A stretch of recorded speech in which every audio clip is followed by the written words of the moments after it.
ආයිබෝවන් record කරන්න දැන් යන්නේ මේ විභාගයේ ලකුණු වැඩි කරන ඔයගලගේ ලකුණක් තව වැඩි කරන්න උදව් කරන සම්මන්ත්‍රණ මාලාවක් තමයි මම මේ දිගට කරගෙන යන්නේ. එතකොට අපිට ක්ලාස් පටන් ගන්න තුරුත් ක්ලාස් පටන් ගත්තොත් ඉන්පස්සෙත් ඒ අතරතුරත් අපිට ඊටාම වේගෙන් අපි සාමාන්‍ය පන්තියකදී දැක්මේ ටිග්මකේ සිපාරකේදී මුණ ගැහෙන කාලේ කිසිම ළමයෙකුට මෙහෙම අත්දැකීම් ආවේ නැහැ.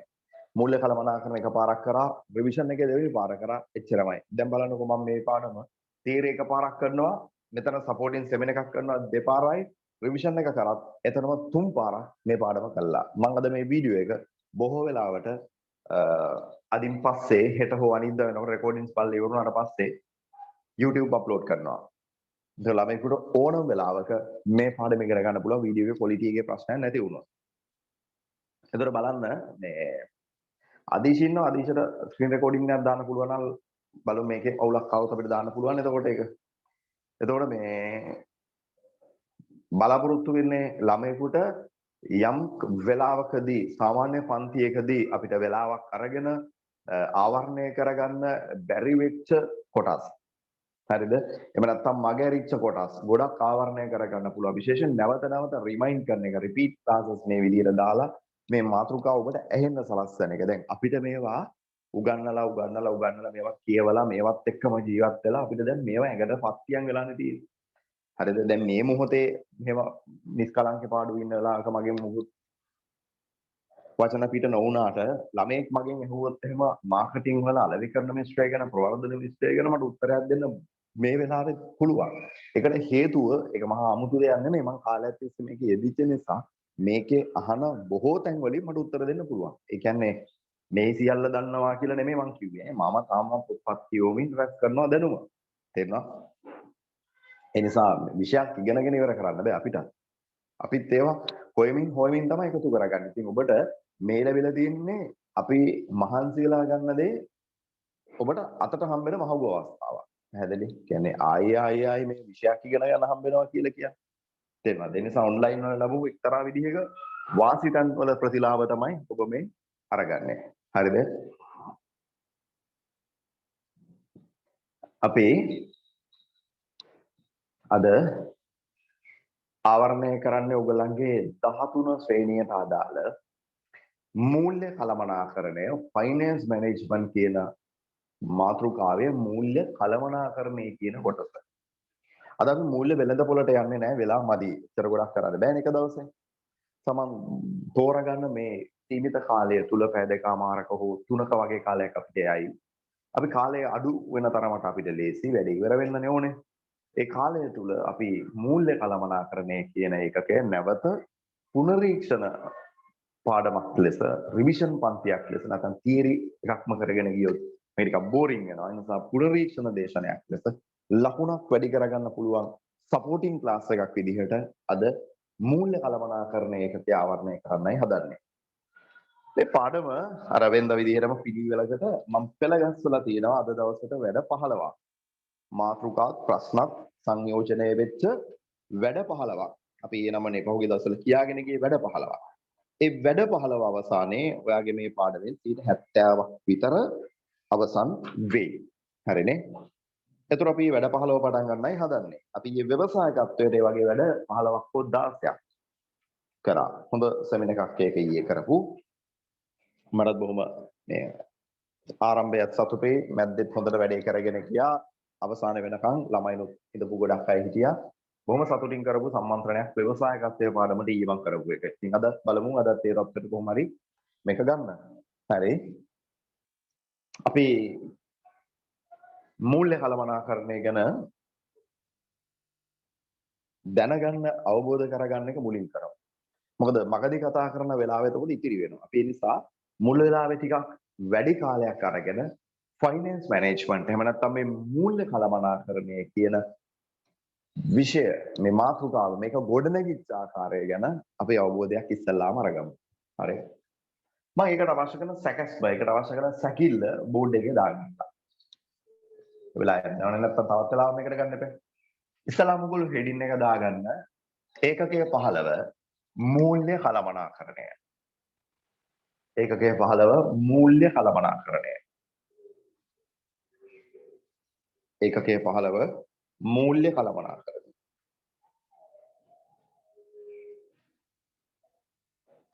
මූල්‍ය කළමනාකරණය.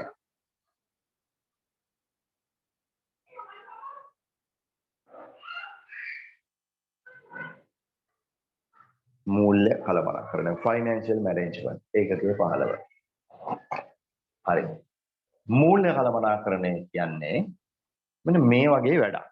බෝඩ් එක දිහා බලන්න. මේ තියෙන බිස්නස් එකක්. ව්‍යාපාරයක් පටන් ගන්න හදන්නේ. පටන් අරගෙන නැහැ කියලා හිතමු ගොඩ නැගිල්ල විතරයි තියෙන්නේ.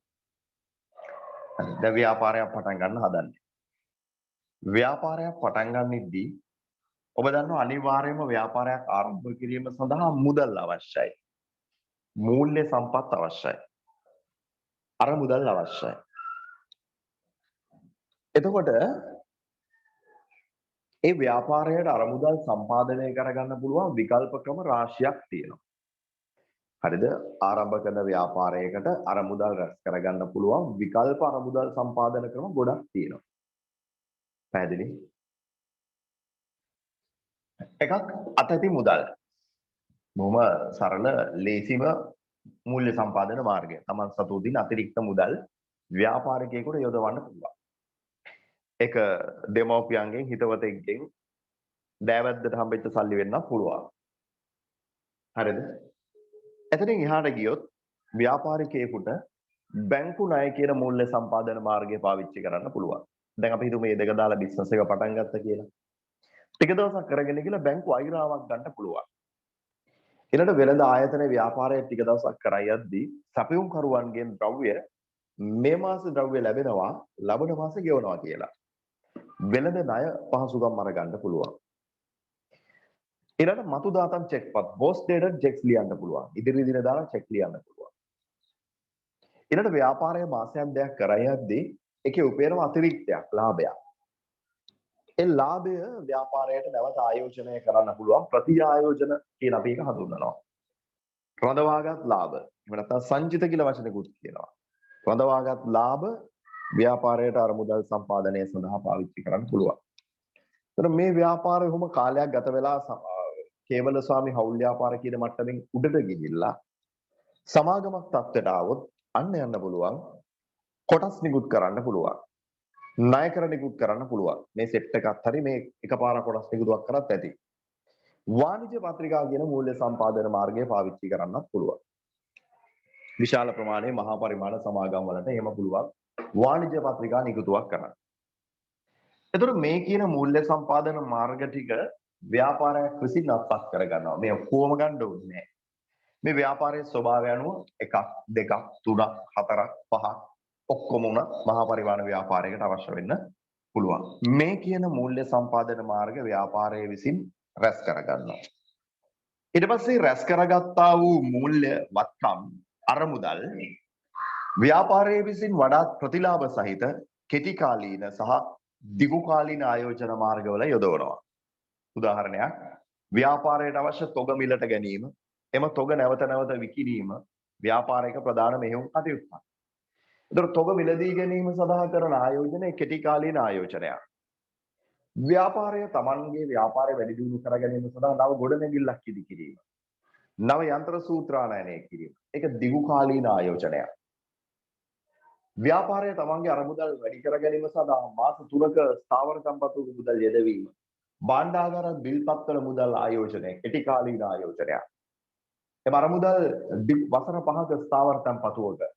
එහෙම නැත්නම් එම අරමුදල් ව්‍යාපාරය විසින් මේ විදිහට රැස් කරගත්තා වූ අරමුදල් ව්‍යාපාරය වැඩි දියුණු කිරීමට, ව්යාපාරය නවීකරණය කිරීමට, දිගු කාලීන රජයේ සුරකුම්පත් වූ වෙනත් සමාගමක කොටස් ණය කරවල යොදවන අවස්ථාවක් තියෙනවා. එහෙම කරලා ව්‍යාපාරය ප්‍රතිලාභයක් උපය ගන්නවා. මේ අරමුදල් ටික සම්පාදනය කරගනිද්දී ව්යාපාරයට මේ මාර්ග වලින් අරමුදල් සම්පාදනය කරගනිද්දී බලන්න ඕනේ මේ එකිනෙක මූල්‍ය සම්පාදනවල වාසි සහ වාසි. ඒ වාසි සහ වාසි සංසන්දනය කරද්දී බලන්න ඕන වැදගත්ම සාධකයක් තමයි මේ මූල්‍ය සම්පාදන මාර්ගවල පිරිවැය. දැන් උදාහරණයක් අතති මුදල් වල පිරිවැය අඩුයි. ඉතාම අඩුයි.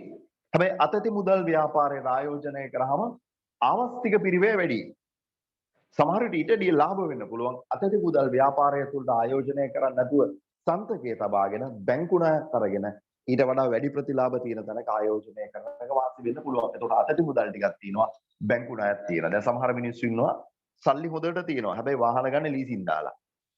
මොකද අර අතති මුදල් වලින් ඊට වැඩිය දේවල් හම්බ කරගන්න පුළුවන් ඒ මනුස්සයාට. එයා ලීසින් එකට ගෙවන්නේ ඊට වඩා අඩු කුලියක්. පැහැදිලිවම සාපේක්ෂ සසදීමක් කරනවා. අතති මුදල් වලට වඩා බැංකු ණය වාසි වෙන්න පුළුවන්. බැංකු ණය වලට වැඩිය බැංකු අයිරාව වාසි වෙන්න පුළුවන්. මේ දෙකටම වැඩිය සමාගමකට කොටස් නිකුත් කිරීම වාසි වෙන්න පුළුවන්. හරි. කොටස් නිකුත් කිරීමට වැඩිය වාණිජ්‍ය පත්‍රිකා නිකුත් කිරීම වාසි වෙන්න පුළුවන්. වාණිජ්‍ය පත්‍රිකා කොටස් වලට වැඩිය බැංකු අයිරාව මේ වෙලාවේ වාසි වෙන්න පුළුවන්. අන්න එහෙම. පිරිවැය සහ කාරණා රසක් සංසන්දනය කරනවා. ඒ සංසන්දනය කරන කාරණා අතර වැඩිම මුඩින්ම තියෙන සාධකය තමයි පිරිවැය ඇත්ත. මේ අරමුදල් සම්පාදන මාර්ග ලයිස්තුවක් ව්‍යාපාරයකට තියෙනවා. අපි පටන් ගන්න පළවෙනි ප්‍රශ්නේ උතනින්. ව්‍යාපාරයකට විකල්ප අරමුදල් සම්පාදන මාර්ග රසක් තියෙනවා. ඒ වායේ එකිනෙක වාසි අවාසි සංසන්දනය කරලා පිරිවැය හෝ ආවස්තික පිරිවැය බැඳීමේ ප්‍රමාණය ව්‍යාපාරයට ඇති කරන බලපෑමේ ප්‍රමාණය සියල්ල සලකා බලා මේ මූල්‍ය සම්පාදන මාර්ග අතුරින් වඩාත් පිරිවැය අඩු පොලිය ලාභාංශ විතරක් නෙමෙයි වඩාත්ම වාසිදායක පිරිවැය අඩුම තැනින් අරමුදල් සම්පාදනය කරගන්නවා. මේ එකකින් දෙකකින් දෙක තුනකින් අරමුදල් සම්පාදනය කරගන්නවා. පිරිවැය අඩු පිළිවෙලටයි මුදල් රැස් කරන්නේ. පිරිවැය අඩුම තැනින් පරිම ගන්නවා. ඊළඟට පිරිවැය වැඩි තැනින් ඊළඟට ගන්නවා. ඊළඟට පිරිවැය වැඩි තැනින් ඊළඟට ගන්නවා. ඒ කියන්නේ පිරිවැය වැඩි වෙනකොට අරමුදල් ගන්න ප්‍රමාණය අඩු කරනවා. අඩුම පිරිවැය තැනින් තමයි ඉස්සලම සල්ලි ගන්න. අන්න ඒක සසඳන්න පුළුවන් මොලයක් මූල්‍ය කළමනාකරුවෙකුට තියෙන්න ඕනේ. ඒ විශ්ලේෂණය කිරීමේ හැකියාවක් මූල්‍ය කළමනාකරුවෙකුට තියෙන්න ඕනේ. ඒ හඳුනා ගැනීමේ පරිසර අවබෝධයක් ව්‍යාපාරයේ අභ්‍යන්තරය පිළිබඳ අවබෝධයක් මූල්‍ය කළමනාකරුවට තියෙන්න ඕනේ. නියෝජනා කරන්නේ අදහස මේ මූල්‍ය සම්පාදන මාර්ග අතුරින් පිරිවැය අඩුම තැනකින් ව්‍යාපාරයට අරමුදල් සම්පාදනය කරගන්නවා. ඊළඟට අර පැත්තෙන් පේන්න තියෙන ලයිස්තුවක් තියෙනවා අපි අන්තිමට කතා කරන මාතෘකාව කෙටි කාලීන සහ දිගු කාලීන ආයෝජන මාර්ග රසක් විවෘත වෙනවා මූල්‍ය කළමනාකරුට. නැත්නම් ව්‍යාපාර හිමිකරුන් වෙන්න පුළුවන් මේ කියන කෙනා මූල්‍ය කළමනාකරු. කෙටි කාලීන සහ දිගු කාලීන අරමුදල් සම්පාදනය කරගත්තු අරමුදල් කෙටි කාලීන සහ දිගු කාලීන මාර්ගවල ආයෝජනය කරනවා. මේ සම්පාදනය කරගත්තු අරමුදල් සඳහා ගෙවන්නේ පිරිවැයක් පොලියක් හෝ ලාභාංශයක්. ඒක තාම අඩු එකක් වෙන්න ඕනේ. මේ ආයෝජනය කරන මුදල් කෙටි කාලීනව සහ දිගු කාලීනව ආයෝජනය කරාම ලැබෙන්නේ ප්‍රතිලාභ. ඒ ප්‍රතිලාභ වඩා වැඩි ප්‍රතිලාභ වෙන්න ඕනේ. පිරිවැය අඩුම තැනින් සල්ලි අරගෙන ප්‍රතිලාභ වැඩිම තැන ආයෝජනය කරාම මෙන්න මේක වෙනවා. ඒක හරි සරලව ඔබට තේරුම් ගන්න පුළුවන්. පිරිවැය අඩුම තැනින් සල්ලි අරගෙන ප්‍රතිලාභ වැඩිම තැන සල්ලි ආයෝජනය කරාම අන්න අයිතිකරුවන්ගේ කොටස් හිමියන්ගේ පෞල්කරුවන්ගේ ව්‍යාපාරිකයාගේ ධනය උපරිම වෙනවා. ධනය උපරිම වෙනවා. මේක තමා මූල්‍ය කළමනාකරුවෙක් ව්‍යාපාරය වෙනුවෙන් කළ යුතු වැදගත්ම කාර්යභාරය. පැහැදිලි? එතකොට බලන්න අවසාන විග්‍රහයේදී මූල්‍ය කළමනාකරණයේදී වෙන්නේ පිරිවැය අඩුම තැනින් සල්ලි අර ගන්නවා. හරි? ඊට පස්සේ ප්‍රතිලාභ වැඩිම තැන අරමුදල් ආයෝජනය කරනවා. පිරිවැය අඩුම තැනින් අරගත්තු අරමුදල් ප්‍රතිලාභ වැඩිම තැන ආයෝජනය කරාම අන්න ප්‍රතිඵලයක් ලෙස අයිතිකරුවන්ගේ ධනය උපරිම වෙනවා. අයිතිකරුවන්ගේ ධනය උපරිම වෙනවා. පැහැදිලි? ඕක තමයි මූල්‍ය කළමනාකරුවෙක් මූල්‍ය කළමනාකරණය ලෙස ආයතනයක් වෙනුවෙන් කරන කාර්යභාරයේ තාම සංක්ෂිප්ත චිත්‍රය. ස්ක්‍රීන්ෂොට් එක තමයි මේ තියෙන්නේ. හරිනේ? right. ඔකට පුළුවන් නම් විනාඩියේ එතපා තප්පර 30කට අඩුවෙන් ටක් ගාලා මේ රූප සටහන දාගන්න කටුවට නිල් පෑන්නේ ටක් ගාලා දාගන්න. අතති මුදල්, බැංකු ණය, බැංකු අයිරා, වෙළඳ ණය, මතු දාතම් චෙක්පත්. අවුන දෙකක් තුනක් අඩුවනට ප්‍රශ්නයක් නැහැ හොඳේ. වාණිජ්‍ය පත්‍රිකා ණය කර කොටස්. මේ කියන මූල්‍ය සම්පාදන මාර්ග වලින් අරමුදල් සම්පාදනය කරගත්තු බව, කෙටි කාලීන සහ දිගු කාලීන ආයෝජන මාර්ග වල ඒවා යෙදවපු බව, පිරිවැය අඩුවදනින් ගන්න ඕන බව, ප්‍රතිලාභ වැඩිම තැන ආයෝජනය කරන්න ඕන බව. ඒ තුලින් අයිතිකරුවන්ගේ ධනය මේ වචනේ වැදගත්. අයිතිකරුවන්ගේ ධනය උපරිම වන බව. ටග්ගලගේ රූප සටහන දාගන්න.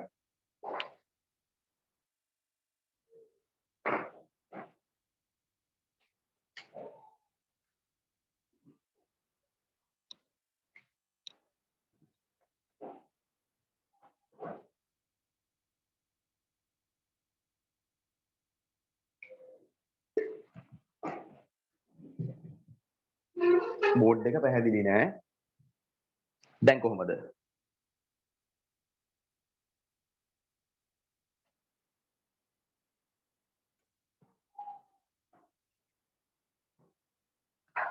ආලෝකයේ ප්‍රශ්න තමයි තියෙන්නේ ගොඩක් තැන් වලට.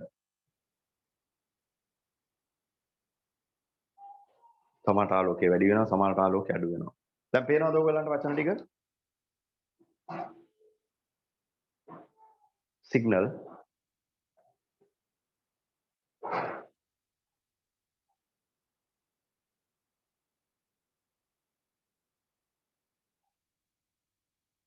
සිග්නල් නම් පුතේ දැන් යන්නේ ADSL එකෙන් මට වෙන එකක් මාරු කරන්න බෑනේ ඊටරි ස්පීඩ් එක. බලමු මේක මේ වචන ටික මම කියන්නද? අත්‍යති මුදල් බැංකු ණය මෙතන තියෙන්නේ. බැංකු ණය. හරිද? මේ බැංකු අයිරා ඉක්මන් කරන්නකො වෙලා යනවා. ඔහොම වුණොත් එහෙම වැඩි අමාරු ඉවර කරගන්න අපිට හොඳේ. ඉක්මන් කරන්න බැංකු අයිරා. ඊට පස්සේ වෙළඳ ණය මම මේ පැත්ත කියාගෙන යන්නේ. මතුදාතම්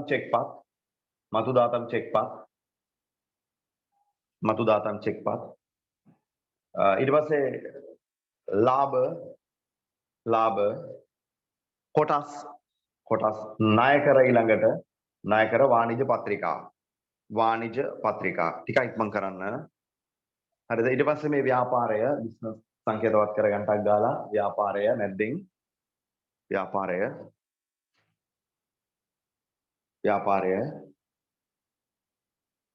මෙතනින් සංකේතවත් කරනවා මේ අරමුදල් සම්පාදනය කරගත්තු බව ඊතලයකින්. ඊට පස්සේ එහා පැත්ත කෙටි කාලීන ආයෝජන දිගු කාලීන ආයෝජන යොදවන බව. හරි. අයිතිකරුවන්ගේ ධනය උපරිම වීම. ඉක්මන් කරන්න නිල් පෑනෙන් දාගන්නවා වැඩි කැටයන් දාන්න නැතුව. අයිතිකරුවන්ගේ ධනය උපරිම වීම.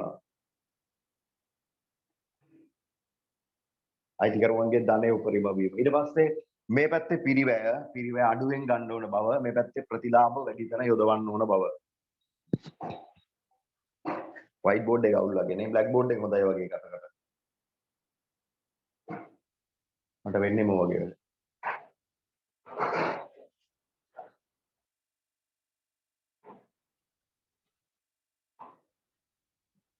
අර එක දිගට චෝක් වලින් ගන්න නම් ටිකක් අමාරුයි. ඒකයි පොඩ වයිට් බෝඩ් එක පාවිච්චි කරලා මේ දවස් ටිකේ.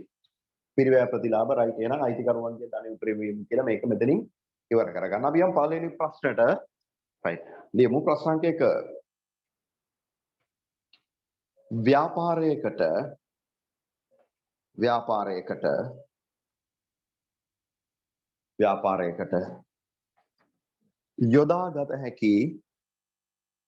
ව්‍යාපාරයකට යොදාගත හැකි මූල්‍ය සම්පාදන මාර්ග දක්වන්න. ව්‍යාපාරයකට යොදාගත හැකි මූල්‍ය සම්පාදන මාර්ග දක්වන්න. ව්‍යාපාරයකට යොදාගත හැකි මූල්‍ය සම්පාදන මාර්ග දක්වන්න. හරි. අපි මෙන්න මෙතනින් ප්‍රශ්න පටන් ගත්තේ. පිරිවැය අඩු තැනකින් තෝරගන්න කිව්වා මුදල්. දැන් දැනගන්න ඕනේ ඉස්සෙල්ලා කොහෙන්ද අරමුදල් සම්පාදනය කරගන්නේ? ව්‍යාපාරයකට තියෙන අරමුදල් සම්පාදන මාර්ග මොනවද? අපි ලියමු පළවෙනි එක.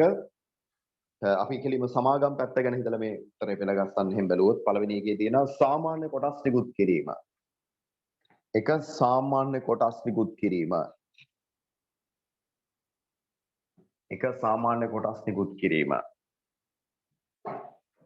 දෙක වරණීය කොටස් නිකුත් කිරීම.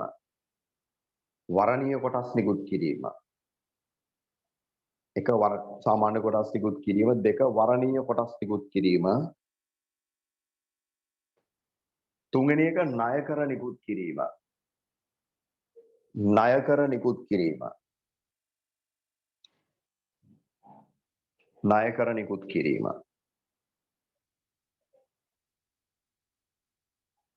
හතර බැංකු ණය හා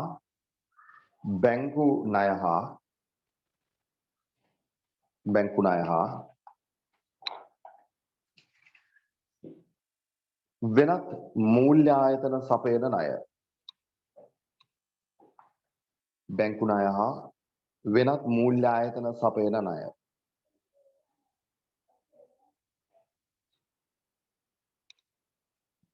වෙනත් මූල්‍ය ආයතන සපයන ණය. ඊළඟට බැංකු අයිරා. බැංකු අයිරා. බැංකු අයිරා. ඊළඟට වාණිජ්‍ය පත්‍රිකා. වාණිජ්‍ය පත්‍රිකා.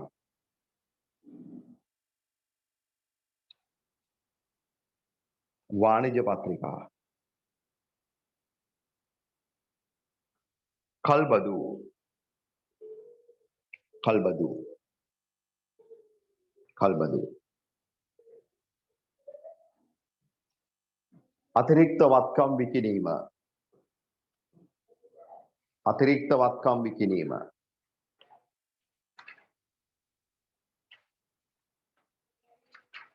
අතිරික්ත වත්කම් විකිණීම. ඊළඟට රඳවාගත් ලාභ. රඳවාගත් ලාභ. රඳවාගත් ලාභ. වෙළඳ ණය. වෙළඳ ණය. වෙළඳ ණය. ෂය සඳහා වෙන් කිරීම. ෂය සඳහා වෙන් කිරීම. ෂය සඳහා වෙන් කිරීම. වත්කම් ලියන්න එපා. වත්කම් නැවත ප්‍රසම්පාදනය සඳහා ගොඩනගාගත්තු ෂය වෙන් කිරීමේ ගිණුමේ ශේෂය එහි අරමුදල වෙනත් මූල්‍ය අවශ්‍යතා සඳහා ඒ වැඩේට පාවිච්චි කරන්නත් පුළුවන්. ඒ මොකක් කරත් ෂය වෙන් කිරීම ගිණුම් වල තියෙන වටිනාකම මූල්‍ය සම්පාදන මාර්ගයක් විදිහට අභ්‍යන්තර මූල්‍ය සම්පාදන මාර්ගයක් විදිහට අයිතිකරුවන්ගේ ප්‍රාග්ධනයේ විදිහටම පාවිච්චි කරන්න පුළුවන්. ෂය සඳහා වෙන් කිරීම ඊළඟට අතිරික්ත වත්කම් විකිණීම. අතිරික්ත වත්කම් විකිණීම.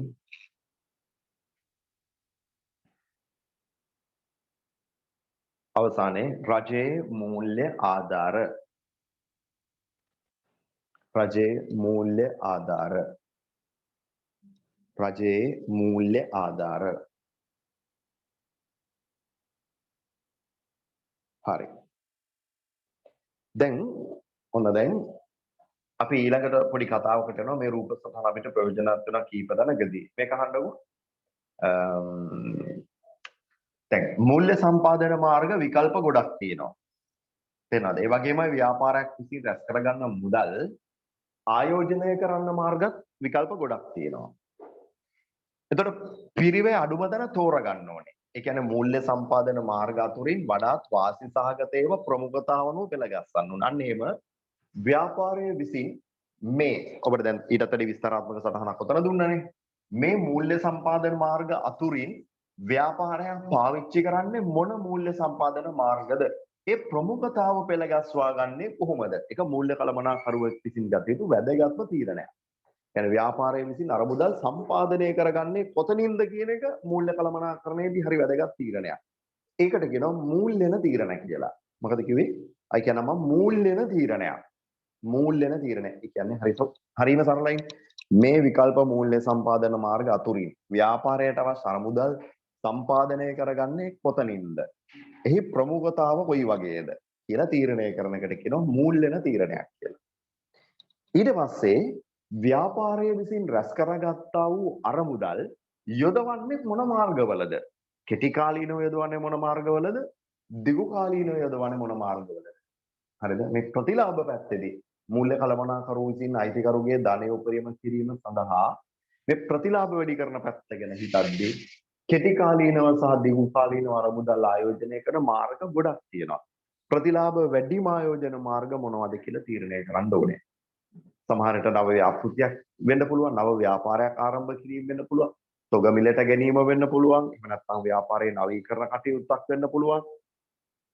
හරි එහෙම නැත්නම් මූල්‍ය වෙළඳපොළ ආයෝජනයක් වෙන්න පුළුවන්. මේ වෙලාවේ ව්‍යාපාරයට වඩාත් වාසි සහගත ආයෝජන මාර්ග අතුරින් වඩාත් වාසිදායක ආයෝජන මාර්ගය තෝරගන්න ඕනේ. එහෙම නැත්නම් වාසිදායක ආයෝජන මාර්ග ප්‍රමුඛතාවනුව පෙළගස්වන්න ඕනේ. අන්න එතනදී මූල්‍ය කළමනාකරුවෙන් ගන්න ඕන අනිත් තීරණ ටික තමයි අරමුදල් ආයෝජනය කරන්නේ කුමන මාර්ගවලද කියන තීරණය. ඒකට කියනවා ආයෝජන තීරණයක් කියලා. එහෙනම් අයිතිකරුවන්ගේ ධනය උපරිම කිරීම සඳහා පිරිවැය අඩුම තැනින් සල්ලි ගන්න ඕනේ. පිරිවැය අඩුම තැන තෝරගන්න එකට කියනවා මූල්‍යන තීරණයක් කියලා. මූල්‍යන තීරණයක් කියලා. ඊළඟට රැස් කරගත් ව්‍යාපාරය විසින් රැස් කරගත්තු අරමුදල් වඩාත් ප්‍රතිලාභ තියෙන තැනක ආයෝජනය කරන්න ඕන. වැඩිම ප්‍රතිලාභ තියෙන තැන්වල ආයෝජනය කරන්න ඕන. අන්න ව්‍යාපාරය විසින් තමන් සතු අරමුදල් ආයෝජනය කරන්නේ මොන මාර්ගවලද? විකල්ප ආයෝජන අතරින් තෝරාගන්නේ කුමන ආයෝජන මාර්ගද කියලා තීරණයක් ගන්න ඕනේ. සාපේක්ෂව වඩාත් වාසිසහගත ආයෝජන මාර්ග අනුව ආයෝජන මාර්ග ප්‍රමුඛතාව අනුව පෙළගස්වන්න ඕනේ. අන්න එහෙම ව්‍යාපාරයක් විසින් තමන්ගේ අරමුදල් ආයෝජනය කරන්නේ මොන මාර්ගවලද කියන එක තීරණය කිරීමේ මූල්‍ය කළමනාකරුගේ කාර්යයට කියනවා ආයෝජන තීරණයක් කියලා. එතකොට මූල්‍ය කළමනාකරුවෙක් විසින් අයිතිකරුවන්ගේ ධනය උපරිම කිරීම සඳහා ගන්න තීරණ වර්ග දෙකයි. එකක් මූල්‍යන තීරණ, දෙක ආයෝජන තීරණ. right. අපි යනවා ප්‍රශ්නාංක දෙකට. ප්‍රශ්නාංක දෙක ලියන ප්‍රශ්නාංක දෙක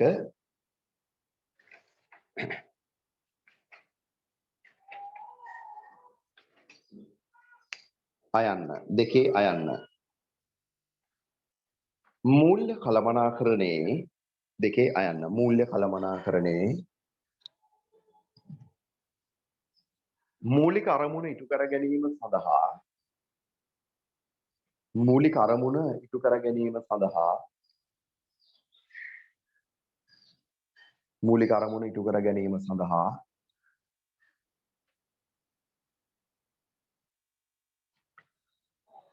මූල්‍ය කළමනාකරුවෙකු විසින් මූල්‍ය කළමනාකරුවෙකු විසින් මූල්‍ය කළමනාකරුවෙකු විසින්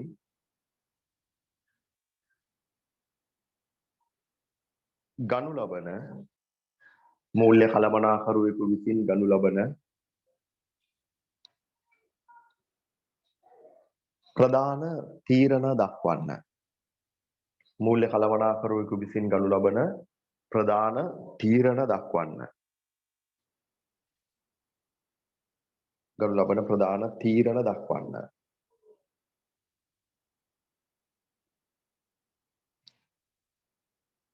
එක මූල්‍යන තීරණ. මූල්‍යන තීරණ. එක මූල්‍යන තීරණ. දෙක ආයෝජන තීරණ. ආයෝජන තීරණ. ආයෝජන තීරණ. හරි. මං කියවනේ ප්‍රශ්නාංක දෙකේ අයන්න කියලා. දැන් ලියන ආයන්න. ආයන්න. ඉහත එකිනෙක තීරණ ඉහත එකිනෙක තීරණ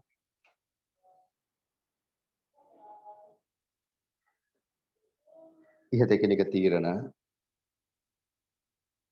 නිදසුන් දෙමින් පැහැදිලි කරන්න.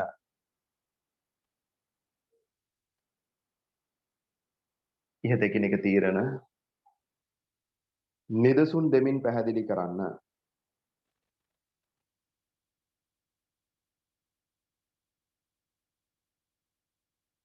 නිදසුන් දෙමින් පැහැදිලි කරන්න. right. අපි ගමු පළවෙනි එක මූල්‍යන තීරණ. මූල්‍යන තීරණ. හරි. ඒ කියන්නේ මෙන්න මේ පැත්ත. අර මුදල් සම්පාදනය කරගන්නේ කොහොමද කියන තීරණ ගන්න එක. මූල්‍යන තීරණ. ලියමු සටහන. ජංගම හා ස්ථාවර වත්කම් වල පළවෙනි එක මූල්‍යන තීරණ අපි ලියමු සටහනක්. ජංගම හා ස්ථාවර වත්කම් වල ජංගම හා ස්ථාවර වත්කම් වල ආයෝජනය කිරීම සඳහා ආයෝජනය කිරීම සඳහා ආයෝජනය කිරීම සඳහා අවශ්‍ය අරමුදල් අවශ්‍ය අරමුදල්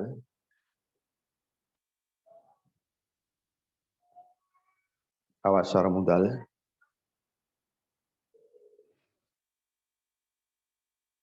සපයාගන්නේ කෙසේද යන්න පිළිබඳ සපයාගන්නේ කෙසේද යන්න පිළිබඳ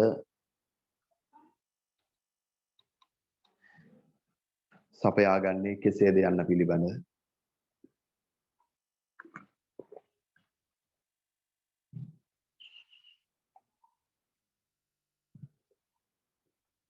කෙසේද යන්න පිළිබඳ තීරණයන්ය.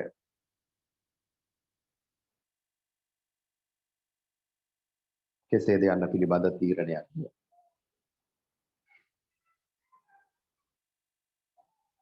උදාහරණ කොටස් නිකුත් කිරීම උදාහරණ කොටස් නිකුත් කිරීම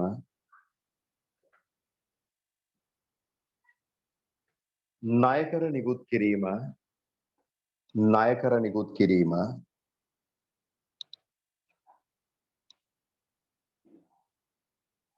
බැංකු ණය හා බැංකු අයිරා බැංකු ණය හා බැංකු අයිරා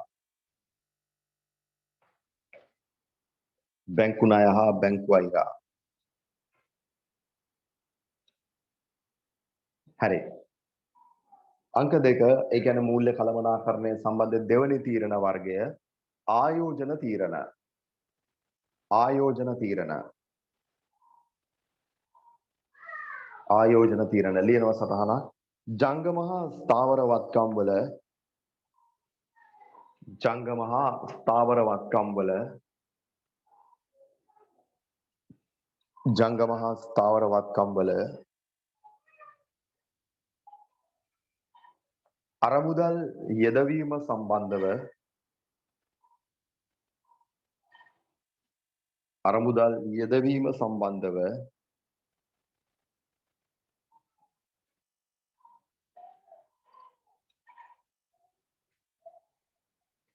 යෙදවීම සම්බන්ධව ගනු ලබන තීරණයන්ය ගනු ලබන තීරණයන්ය ගනු ලබන තීරණයන්ය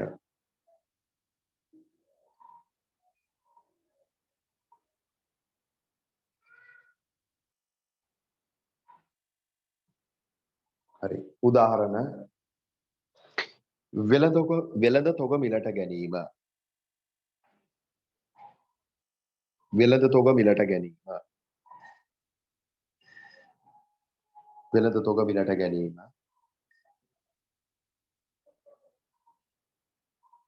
ඊළඟ ව්‍යාපාර නවීකරණය හා ව්‍යාපාර විවිධාංගීකරණය පිළිබඳ තීරණ ව්‍යාපාර නවීකරණය හා ව්‍යාපාර විවිධාංගීකරණය පිළිබඳ තීරණ ව්‍යාපාර විවිධාංගීකරණය පිළිබඳ තීරණ මං අද පාස් පේපර්ස් මොඩල් පේපර්ස් පැත්තට යන්නේ නැහැ මොකද ෆයිනෑන්ස් පාඩම ගොඩ කාලෙකින් මෙතන ඉන්න දරුවන්ට මතක් වෙන්නේ සමහර වෙලාවට අපි ඊළඟ රිවිෂන් සෙමින එකක් දාමු ෆයිනෑන්ස් වලට එතනදී පාස් පේපර්ස් පැත්තට ටිකක් වෙනස් ප්‍රශ්න වලටත් අපි යමු දැන් ටිකක් මේකෙදී තියරි පැත්ත බරයි කියන්නේ තියරි ගොඩක් තමයි මම මේ වැඩිපුර තියරි පැත්තට බරව තමයි අද මේ සාකච්ඡාව කරගෙන යන මේ පාඩම දැනට උගන්වාගෙන යන්නේ හොඳයි මාතෘකාව අපේ ඊළඟ මූල්‍ය කළමනාකරණයේ මේක මාතෘකාවක්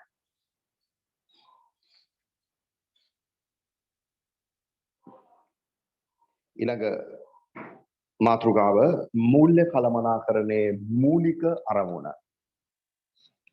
මාතෘකාව මූල්‍ය කළමනාකරණයේ මූලික අරමුණ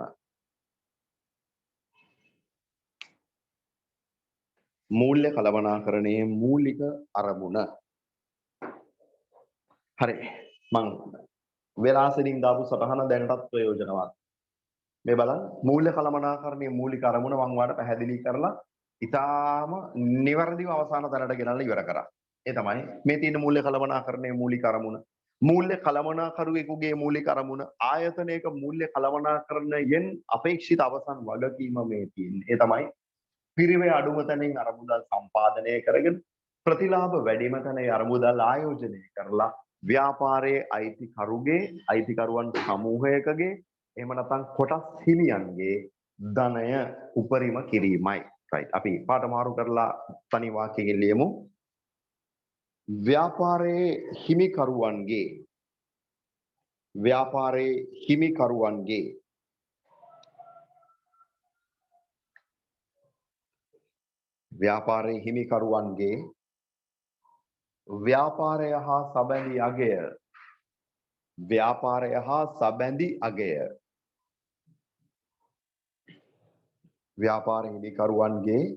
ව්‍යාපාරය හා සබැඳි අගය වරහන් ඇතුලේ ධනය උපරිම කිරීමයි. ව්‍යාපාරය හා සබැඳි අගය වරහන් ඇතුලේ ධනය උපරිම කිරීමයි.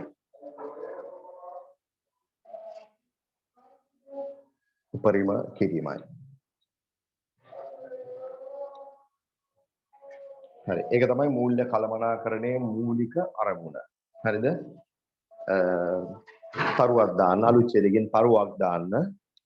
ඒ කියන්නේ මේ අයිතිකරුවන්ගේ ධනය උපරිම වෙනවා කියන එක මෙන්න මෙහෙම පැති දෙකකට කියන්න ඕනේ. ඒ තමයි දැන් කේවල ස්වාමි ව්‍යාපාරයක් හවුල් ව්‍යාපාරයක් ගත්තොත් මූල්‍ය කළමනාකරණය හොඳ නම් වෙන්නේ මෙහෙමනේ. දැන් අපි දුම් හાર્ඩ්වෙයාර් එකක් මිනිස්සෙක් පටන් ගන්නවා. ටික කාලයක් ගියාම ඒ හાર્ඩ්වෙයාර් එක කරන මිනිස්සයා තමන්ගම කියලා ගොඩනැගිල්ලක් කරගන්නවා.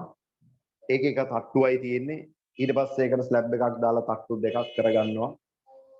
ඊට පස්සේ තව ටික කාලයක් ගියාම ওই හાર્ඩ්වෙයාර් එක කරන මිනිස්සයා ලොරියක් ගන්නවා. ඔහොම ටික මේක දියුණු කරගෙන යනවා. හරි.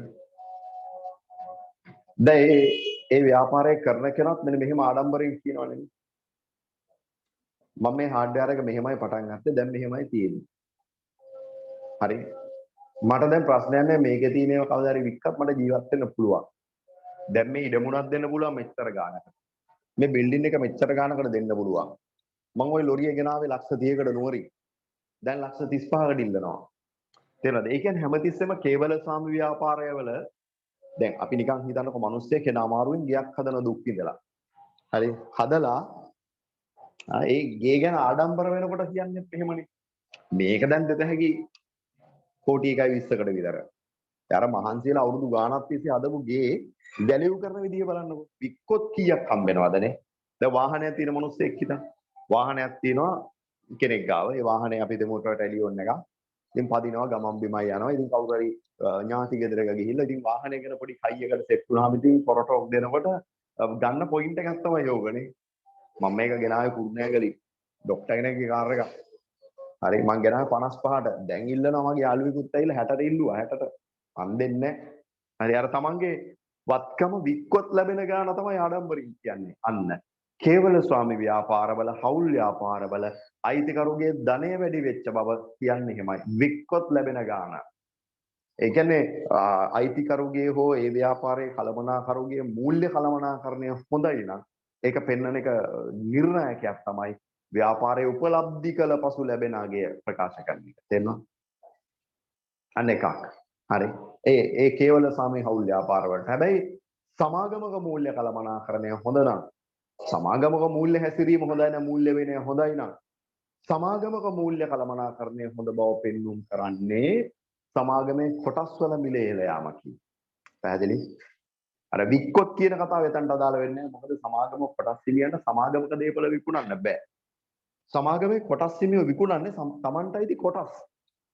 හරිද? දැන් උදාහරණයක් මම යම් සමාගමක කොටස් මිලදී ගන්නවා කියලා හිතමු. ගත්තේ රුපියල් 40කට. අවුරුද්දක් ගත වුණාට පස්සේ ඒ සමාගමේ කොටස් දැන් යන්නේ වෙළඳපොළ යන රුපියල් 65ට. තේරෙනවද? එතකොට 40ට මම ගත්තේ දැන් 25කින් වැඩි වෙලා රුපියල් 65කට විකිණෙන්නේ. ඒ කියන්නේ මම කොටස් මිලදී ගත්ත සමාගමේ මූල්‍ය කළමනාකරණය හොඳයි. ඒ නිසා ආයෝජකයන්ට ඒ සමාගම පිළිබඳ තියෙන විශ්වාසය වැඩි. ඒක පෙන්වන්නේ සමාගමේ කොටස් වල මිල ඉහළ යාමෙන්. එහෙනම් මූල්‍ය කළමනාකරණයේ මූලික අරමුණ වෙන්නේ ව්‍යාපාරයේ අයිතිකරුවන්ගේ ධනය උපරිම කිරීමයි.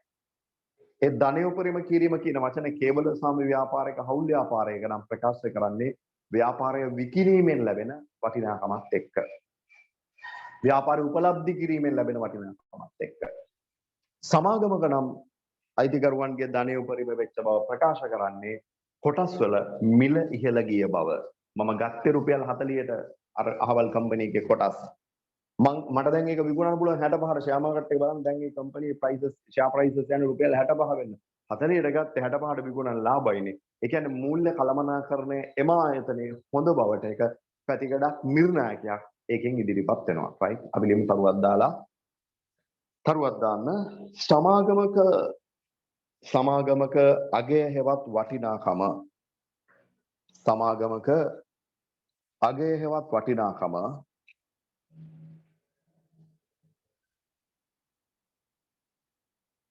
සමාගමක අගය හෙවත් වටිනාකම වැඩි වන විට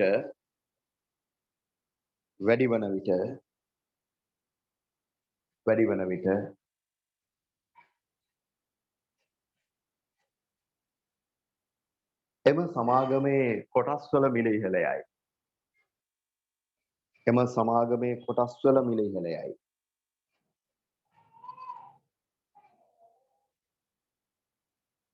එම සමාගමේ කොටස්වල මිල ඉහළ යයි.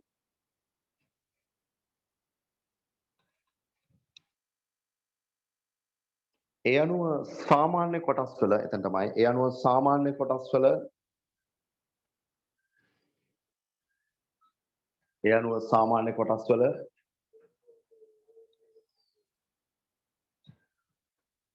මිල ඉහළ යාමෙන් පෙන්눔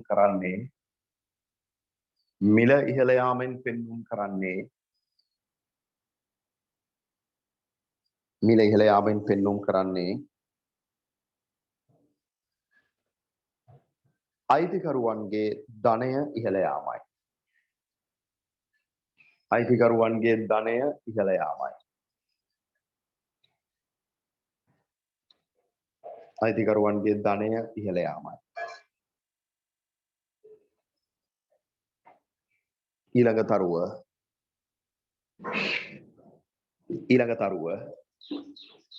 කේවල ස්වාමි ව්‍යාපාරයක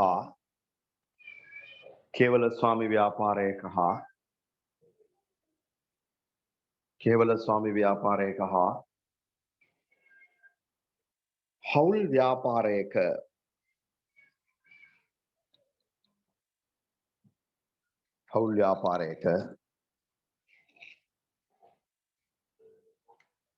අයිතිකරුවන්ගේ ධනය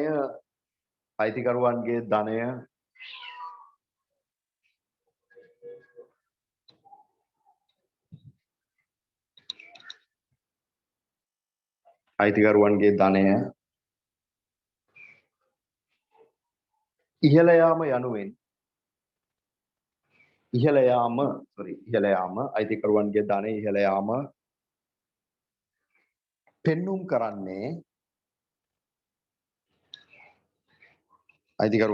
ඉහළ යාම පෙන්눔 කරන්නේ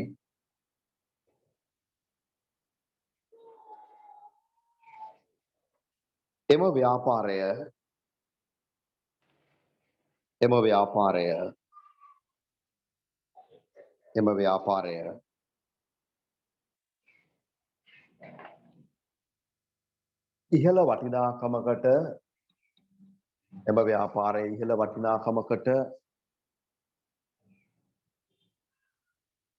ඉහළ වටිනාකමකට අලෙවි කළ හැකි බවයි. එම ව්‍යාපාරය ඉහළ වටිනාකමකට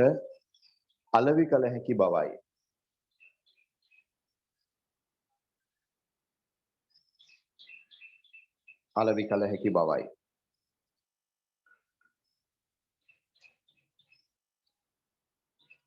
right.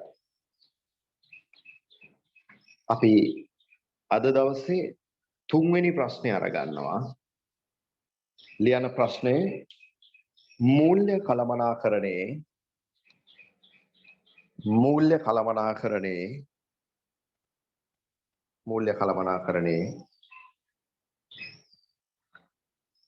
මූලික අරමුණට අමතරව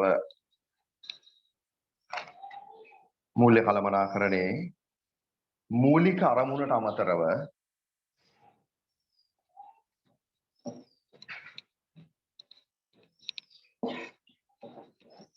මූලික අරමුණට අමතරව මූල්‍ය කළමනාකරුවන් විසින්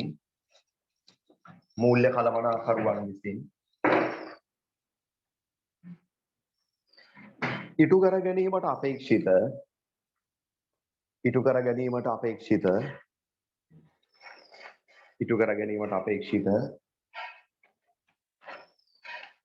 ඉටු කර ගැනීමට අපේක්ෂිත සෙසු අරමුණු දක්වන්න ඉටු කර ගැනීමට අපේක්ෂිත සෙසු අරමුණු දක්වන්න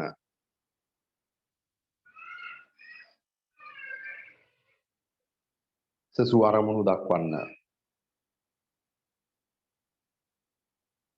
හරි ඒතර මූල්‍ය කළමනාකරණයේ මූලික අරමුණ මොකද්ද අපිට කෙලින්ම කෙටි වාක්‍යයෙන් කියද හැකි අයිතිකරුවන්ගේ ධනය උපරිම කිරීම හරිද අයිතිකරුවන්ගේ ධනය උපරිම කිරීම ඒ අරමුණට අමතරව තවත් අරමුණු හතරක් මූල්‍ය කළමනාකරුවන් විසින් ආයතනයක් පිළිබඳ සැලකිලිමත් වෙන්න ඕන එක ලාභ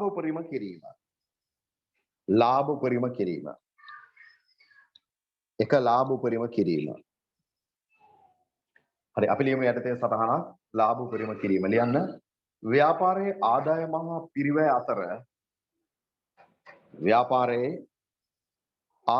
හා පිරිවැය අතර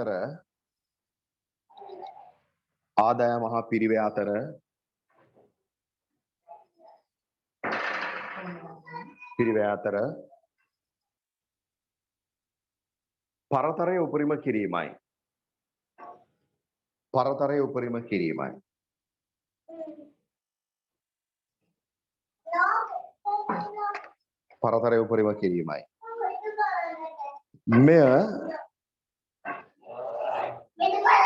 මෙය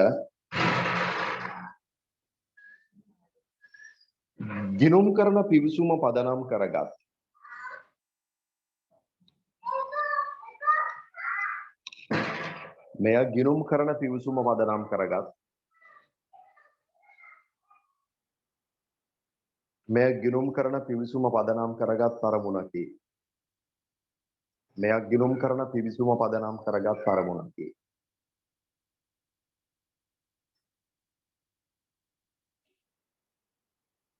දෙක කොටසක ඉපයුම උපරිම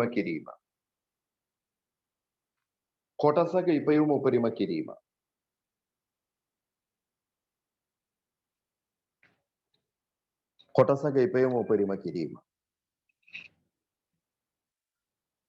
එයට තේ විස්තරයක් සාමාන්‍ය කොටස් වෙනුවෙන්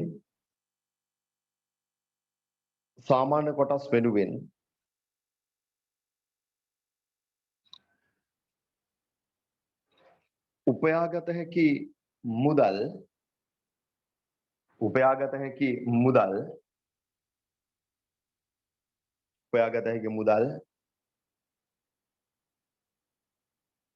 හැකි පමණ උපරිම කිරීමයි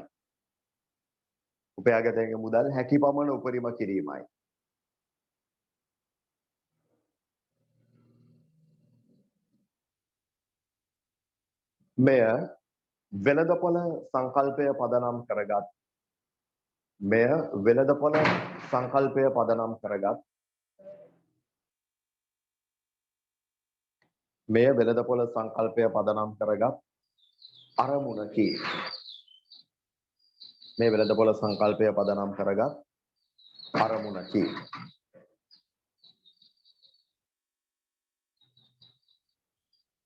හරි සෙසු අරමුණු දෙකයි එකක් ලාභ උපරිම කිරීම අනිත් එක කොටසක ඉපයුම් උපරිම කිරීම තුන්වෙනි එක මම ඔයාලට විස්තර කරලා ලියන්නම් දැන් බලන්න මොන මූල්‍ය අර්බුදාවක් මොන පාස්තු ප්‍රහාර කොරෝනා වසංගත රැලි පිට රැලි කීයක් ආවත් අපි දන්නවා ලංකාවේ සමහර සමාගම් තියෙනවා ලේසියෙන් බිමවට්ටන්න බෑ ඒගොල්ලෝ කොහොම හරි දුවනවා උදාහරණයක් මංචි මෙලිබන් කොටස් වෙනද පොලේ නැති වුණාට ලොකු ප්‍රාග්ධනයක් හිමි සමාගම් තේනවා සමාජ මාධ්‍ය නිසා මම මේවා YouTube දාන නිසා වැඩි ඒකට කියන්නේ නැහැ මතු පිටින් කියද හැකින අපිට පේනවනේ ඒ කම්පැනි හරි ස්ටේබල් නේ ස්ථාවරයිනේ නේද අපි ගත්තොත් එහෙම ජෝන් කිල්ස් එක ලංකාවේ තියෙන අංක එකේ සමාගම ඒතර ඒගොල්ලොන්ගේ ස්ථාවරභාවය ඉතාම ඉහළයිනේ සම්පත් බැංකුව තව පැත්තකින් ගත්තා මූල්‍ය ශේෂ්ත්‍රය ඉතාම ස්ථාවර මූල්‍ය ආයතනයක් නේද මාතරත් තියෙන හරිශ්චන්ද්‍ර කර්මාන්ත ආයතනයක DSI එක අපි දන්නවා ඒවා කාලාන්තරයක් තිස්සේ මේ වෙළඳපොළ තුල විවිධ කම්පනයන්ට ලක් වෙමින් හැබැයි වැටෙන්නේ නැතුව ඒ කියන්නේ දැන් අපි ගත්තොත් එමු මම ওই කියු ව්‍යාපාර සමහර ව්‍යාපාරවල නම් කීතේ ක්ලාස් එකේ වගේ නම් මේක සෝෂල් මීඩියා වලදී බය ටිකක් සමහර ආයතනවල ඒ වැඩ කරන ස්ටාෆ් එකේ ඉන්න අයට වාහනයක්වත් ලීසින් දාලා අරන් දෙන්න ඒවා කෙලිම කෑෂ් පේමන්ට් ගන්න. හරිද වාහනේ ගෙන්නන්නේ සල්ලි ගෙවලා ගෙන්නන්නේ. කියන්නේ මේ ව්‍යාපාර බරෝයින් එහෙම නැත්නම් ණය පැත්ත ගැන හිතන්නේ. පුළුවන් තරම් ව්‍යාපාරයේ ධනය ව්‍යාපාරයේ වත්කම් වැඩි කර ගැනීම සඳහා තමයි මේ ආයතන මහන්සි වෙන්නේ. ඒ කියන්නේ ඒගොල්ලෝ ලොන්గ్ ටර්ම් ස්ටෙබිලිටි එක. එහෙම නැත්නම් ව්‍යාපාරය කාලයක් තිස්සේ කරගෙන ඇවිල්ලා ධනය උපයලා ඒවා ප්‍රතිආයෝජනය කළා අර ෆයිනෑන්ස් මැනේජ්මන්ට් උපරිමයි කියන්නේ. රැස් කරගත්තු ධනයෙන් තමයි ව්‍යාපාරය දුවන්නේ. හැබැයි එකෙන් අදහස් වෙන්නේ මේ ව්‍යාපාරේ තාම මේ මූල්‍ය කළමනාකරණයෙන් දක්ෂයි කියලා. නමුත් අර මේ වගේ අවස්ථාවල මේ වගේ ආර්ථික කම්පනවලදී අපිට පේනවා ඒ තීරණ හොඳයි කියලා. නමුත් සමහර ව්‍යාපාර තියෙනවා ණය පැත්ත වැඩි. හැබැයි මේ ව්‍යාපාර හොඳින් මෙහෙයුම් කටයුතු කරමින් ලාභ ලබනවා. නැත්තේ නේ. හරිද?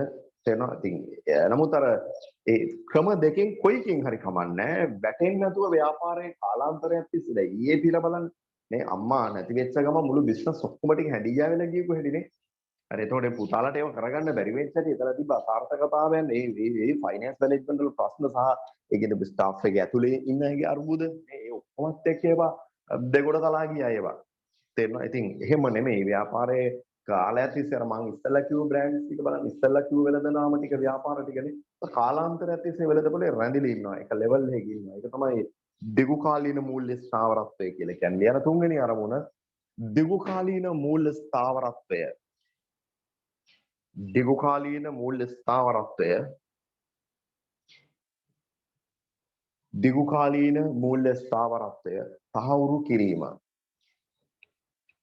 දිගුකාලීන මූල්‍ය ස්ථාවරත්වය තහවුරු කිරීම.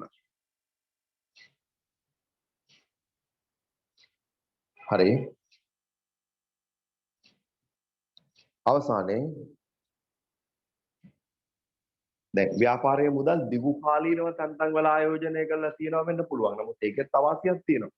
මොකද අවශ්‍ය වෙලාවට තොග මිලදී ගැනීම කරන්න ව්‍යාපාරයේ සේවක පඩිනඩි ගෙවා ගන්න වෙලාවට ඊළඟ ව්‍යාපාරයේ කෙටි කාලීන බැඳීම් වියදම් පියවන්න අන්න ඒ වගේ ප්‍රශ්නත් ව්‍යාපාරයක ඇති වෙනවා. ඒ නිසා එදිනදා ව්‍යාපාරයේ මෙහෙයුම් කටයුතු කරගෙන යන්න පුළුවන් හැකියාවක ව්‍යාපාරය තුළ රඳව ගන්න ඕනේ. හරිද? දිගුකාලීන ස්ථාවරත්වය දිගුකාලීන ආයෝජන පැත්ත බල බල ඉඳලා කෙටි කාලීන මූල්‍ය අර්බුද આવොත් එහෙම ව්‍යාපාරය කඩන් වැටෙන්න පුළුවන්. මොකද අර මේ මූල්‍ය කළමනාකරණයේදීම කියනවා ඒ තමයි ව්‍යාපාරයක් වැටෙන්න හේතු වෙන්නේ දිගුකාලීනව අරමුදල් නැතිකම නෙමෙයි. කෙටි කාලීන වියදම් බැඳීම් පියව ගන්න නැතෙන් මෙතන නොහැකිවීම ව්‍යාපාර කඩා වැටීම වලට හේතු වෙලා තියෙනවාලු. ඒ නිසා ව්‍යාපාරයේ එදිනදා බැඳීම් වියදම් වගකීම් කියවීමට බැංකු ණය වාරික වෙන්න පුළුවන්, බැංකු අයිරාව නිසි පරිදි ගෙවන එක වෙන්න පුළුවන්, සේවක වැටුප් වෙන්න පුළුවන්, තොග මිලදී ගැනීම වෙන්න පුළුවන්, සැපයුම් කරුවන්ගේ ගාස්තු වෙන්න පුළුවන්, ව්‍යාපාරයේ වරිපුරම් බදු වෙන්න පුළුවන්, රක්ෂණ වාරික වෙන්න පුළුවන්. චූටි චූටි දේවල් මාස්පතා එන ඒවා, සතිපතා එන ඒවා, ඒ පොඩි වියදම් ටිකක් තේවන්න හැකියාවක් ව්‍යාපාරය තුල රඳව ගන්නවා. දිගු කාලීනව ආයෝජනය කර ඉඳලා හරියන්නේ නැහැ. ඒක හරියන්නේ නිකන් මොනසෙක් සල්ලි එකතු කරලා ඉඩමක් ගන්නවා ලයිට් බිල ගෙවලා නැතුව. තේරෙනවද? ඉඩම ගත්ත එක හරිය හොඳ ආයෝජනයක් තීරණයක් බව ඇත. ලයිට් බිල ගෙවලා නැහැ. එතකොට දැන් ඉන්න ගෙදර. එතකොට ඒක ප්‍රශ්නයක් නේ. ඒක හොඳ තීරණයක් නෙමෙයිනේ. ඒ කියන්නේ ලික්විඩිටි එකේ ප්‍රශ්නයක්. ඒ කියන්නේ ද්‍රවශීලතාව පිළිබඳ ප්‍රශ්න මේන්ටේන් කරන්නත් ඕන. හතරවෙනි එක ද්‍රවශීලතාව ප්‍රශස්ත මට්ටමකින් පවත්වා ගැනීම. ද්‍රවශීලතාව ප්‍රශස්ත මට්ටමකින් පවත්වා ගැනීම. ද්‍රවශීලතාව ප්‍රශස්ත මට්ටමකින් පවත්වා ගැනීම. right. අපි ලියමු ප්‍රශ්නාංක 4. ප්‍රශ්නාංක 4. මූල්‍ය කළමනාකරණයේ මූල්‍ය කළමනාකරණයේ මූල්‍ය කළමනාකරණයේ මූලික අරමුණු ඉටු කර ගැනීම සඳහා මූල්‍ය කළමනාකරණයේ මූලික අරමුණු ඉටු කර ගැනීම සඳහා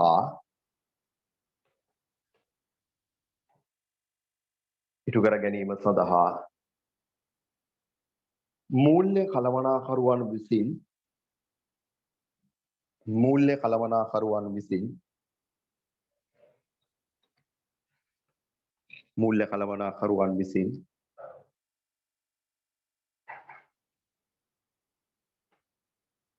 සැලකිලිමත් විය යුතු කාර්යයන් දක්වන්න.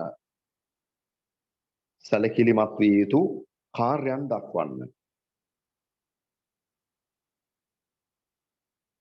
මූල්‍ය කළමනාකරුවන් විසින් සැලකිලිමත් විය යුතු කාර්යයන් දක්වන්න.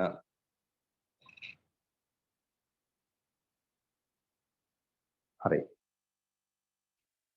මූල්‍ය කළමනාකරණය අර මූලික අරමුණ සෙසු අරමුණු 4 ඉටු කර ගැනීමේදී ඒ අරමුණු වලට යන්න නම් මූල්‍ය කළමනාකරුවේ තමන්ගේ කාර්යභාරයේදී සැලකිලිමත් වෙන්න ඕන දේවල්. එක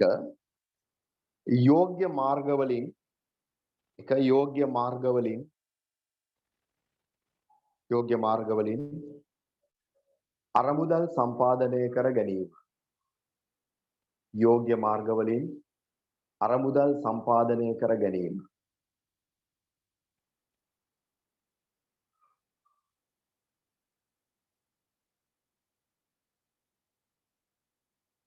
දෙක අරමුදල් ඵලදායී ලෙස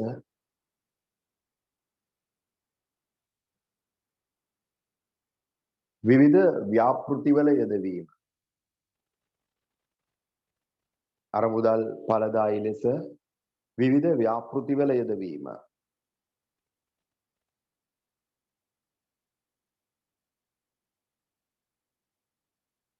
තුන ආයතනයේ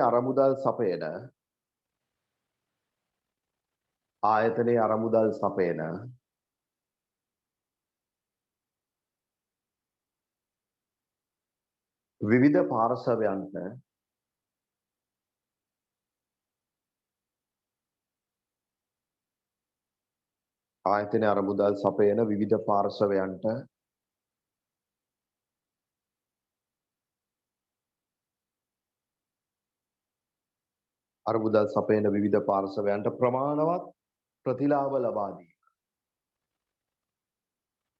ප්‍රමාණවත් ප්‍රතිලාභ ලබා දීම.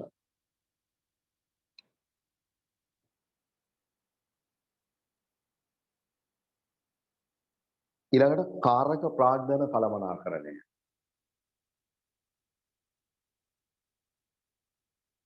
කාරක ප්‍රාග්ධන කළමනාකරණය.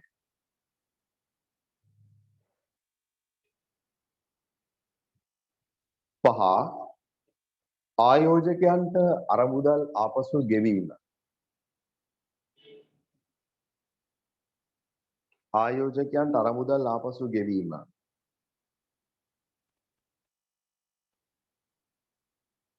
අරමුදල් ආපසු ගෙවීම.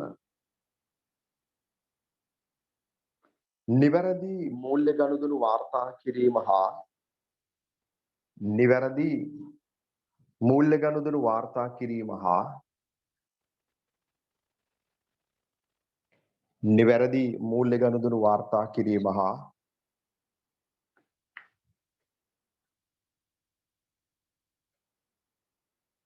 මූල්‍ය වාර්තා පිළියෙල කිරීම. මූල්‍ය වාර්තා පිළියෙල කිරීම. මූල්‍ය වාර්තා පිළියෙල කිරීම.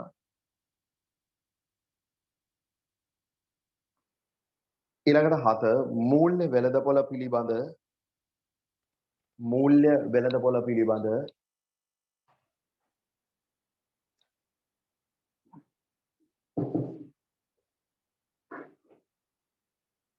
මූල්‍ය වෙළඳපොළ පිළිබඳ අවබෝධයෙන් කටයුතු කිරීම. මූල්‍ය වෙළඳපොළ පිළිබඳ අවබෝධයෙන් කටයුතු කිරීම.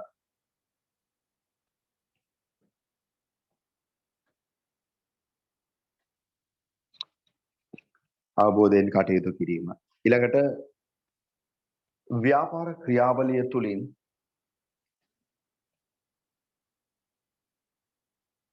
ව්‍යාපාර ක්‍රියාවලිය තුළින්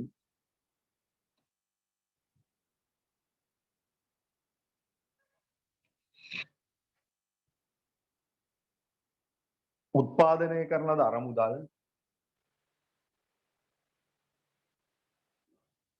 උත්පාදනය කරන දර මුදල්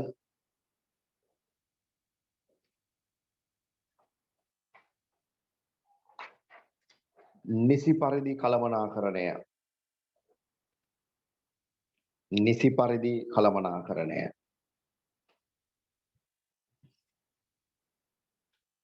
නිසි පරිදි කළමනාකරණය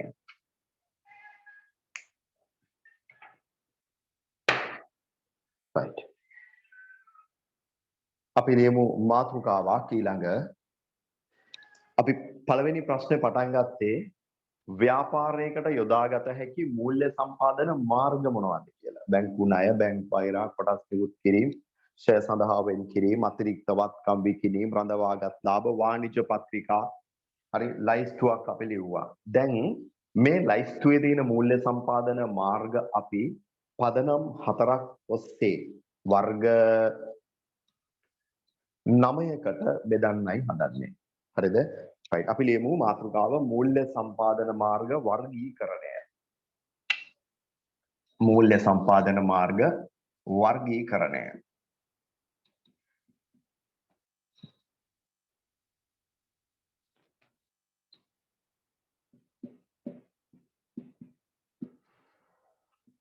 ලියන්න මූල්‍ය සම්පාදන මාර්ග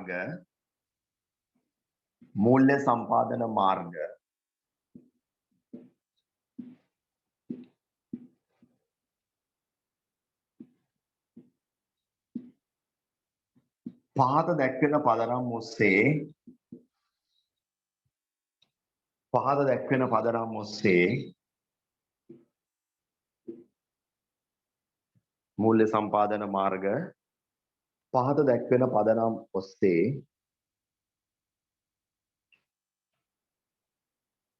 වර්ග කළ හැක. පහත දැක්වෙන පදනම් ඔස්සේ වර්ග කළ හැක.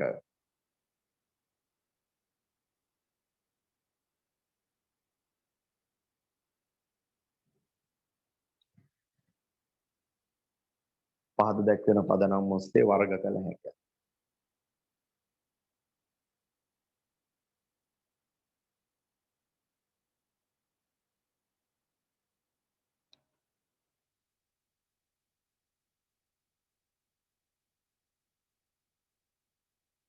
හරි. පහත දැක්වෙන පදනම් ඔස්සේ වර්ග කළ හැක. පළවෙනි එක මූලාශ්‍රය අනුව. පළවෙනි එක මූලාශ්‍රය අනුව අපි මේ විදිහට ගැලීම් සටහනක්ම දැම්ම නම් ලේසියිනේ. මූලාශ්‍රය අනුව. අංක 1 මූලාශ්‍රය අනුව. අපි ওই පළවෙනි ප්‍රශ්නට ලියපු හැම මූල්‍ය සම්පාදන මාර්ගයක්ම ව්‍යාපාරය තුලින්ම අරගත්තොත් ව්‍යාපාරය ඇතුළෙන්ම හොයාගත්තු අරමුදල් නම් ඒවට අපි කියන්නේ අභ්‍යන්තර මූල්‍ය මාර්ග කියලා. හරි. ව්‍යාපාරය ඇතුලේ සල්ලි. අයිතිකරුවන්ගේවත් නෙමෙයි. හරි. ව්‍යාපාරයේ මෙහෙයුම් කටයුතු වලින් උපයන අතිරික්ත ලාභය. ඒක ව්‍යාපාරයේ මූල්‍ය සම්පාදනය. ෂෙයා සඳහා වෙන් කිරීම. ව්‍යාපාරයේ විසින් දැනට ජනනය කරගත්තු වත්කම් අතිරික්තව තියෙනවා නම්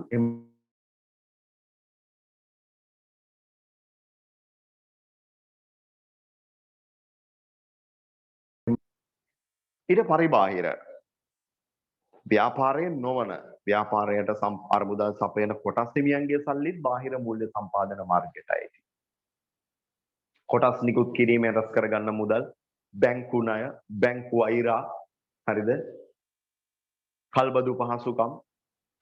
හරි මේ වගේ ව්‍යාපාරයට අයිති නැති ආපසු ගෙවා පියවීමට සිදුවන මූල්‍ය සම්පාදන මාර්ග ව්‍යාපාරයේ ස්වාධීන ඒකකයක් ලෙස අරගෙන අයිතිකරුවන්ගෙනුත් ඒක වෙන් කරලා අරගෙන අපි කියනවා අයිතිකරුවන්ගේ යෙදූ ප්‍රාග්ධනය ඇතුළුව ව්‍යාපාරය විසින් පිටස්තර පරිබාහිර පාර්ශ්වයන්ගෙන් රැස් කරගත්තා වූ සියලු මූල්‍ය සම්පාදන මාර්ග අපි හඳුන්වනවා බාහිර මූල්‍ය සම්පාදන මාර්ග කියලා. අන්න එහෙනම් පළවෙනි වර්ගීකරණය මූලාශ්‍රය අනුව එක මූලාශ්‍රය අනුව මූල්‍ය සම්පාදන මාර්ග වර්ග දෙකක් දාන්න.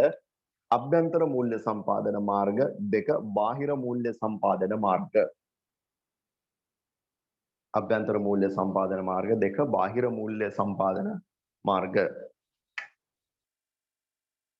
අංක 2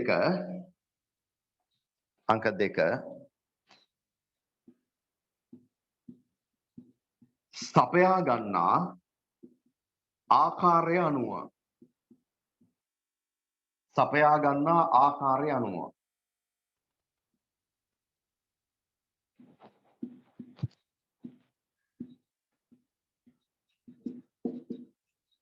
සපයා ගන්නා ආකාරය අනුව අපි මූල්‍ය සම්පාදන වර්ග දෙකකට බෙදනවා. ඒ බෙදන්නේ මෙන්න මෙහෙමයි. අහන්න චුට්ටක්. සපයා ගන්නා ආකාරය අනුව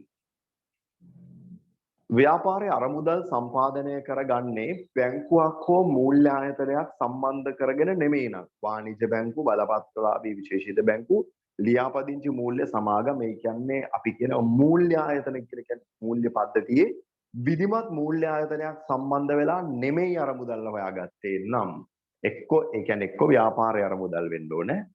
හරිද? එහෙම නැත්නම් අයිතිකරුවන්ගේ මුදල් වෙන්න ඕනේ, කොටස් හිමියන්ගේ මුදල් වෙන්න ඕනේ. ඒ කියන්නේ මූල්‍ය වෙළඳ පොලක් කරහා ගත්තත් ප්‍රශ්නයක් නැහැ. හරිද? මූල්‍ය ආයතන බෑ, බැංකු බෑ. බැංකු සම්බන්ධ නොවි මූල්‍ය සම්පාදනය කරගත්තොත් බැංකු සම්බන්ධ නැහැ.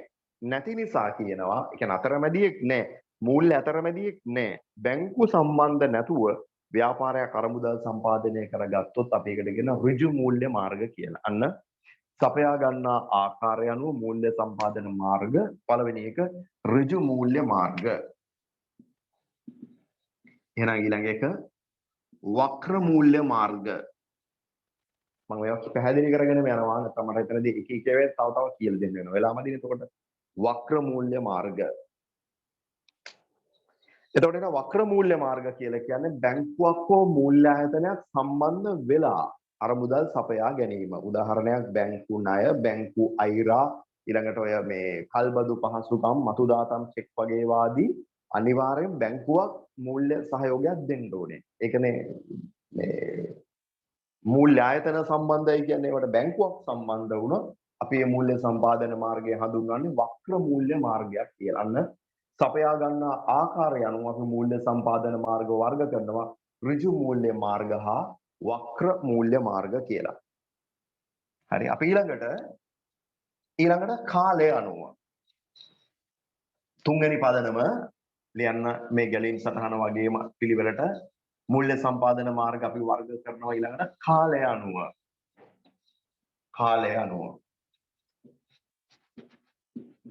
ලියන්න කාලය අනුව වර්ග දෙකකට බෙදනවා. අවුරුද්දකට වඩා අඩුවෙන් ගත්තු අරමුදල් ගෙවා පියවන්න වෙනවා නම් එවැනි මූල්‍ය සම්පාදන මාර්ග වලට කියනවා කෙටි කාලීන මූල්‍ය සම්පාදන මාර්ග කියලා. ඔන්න කාලය අනුව එක වර්ගයක් කෙටි කාලීන මූල්‍ය සම්පාදන මාර්ග. කෙටි කාලීන මූල්‍ය සම්පාදන මාර්ග.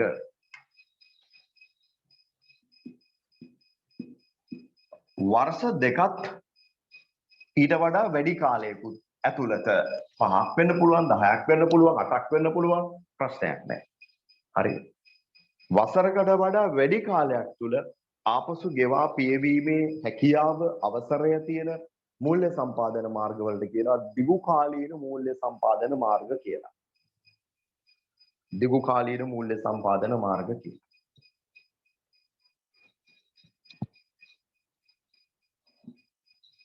හරි.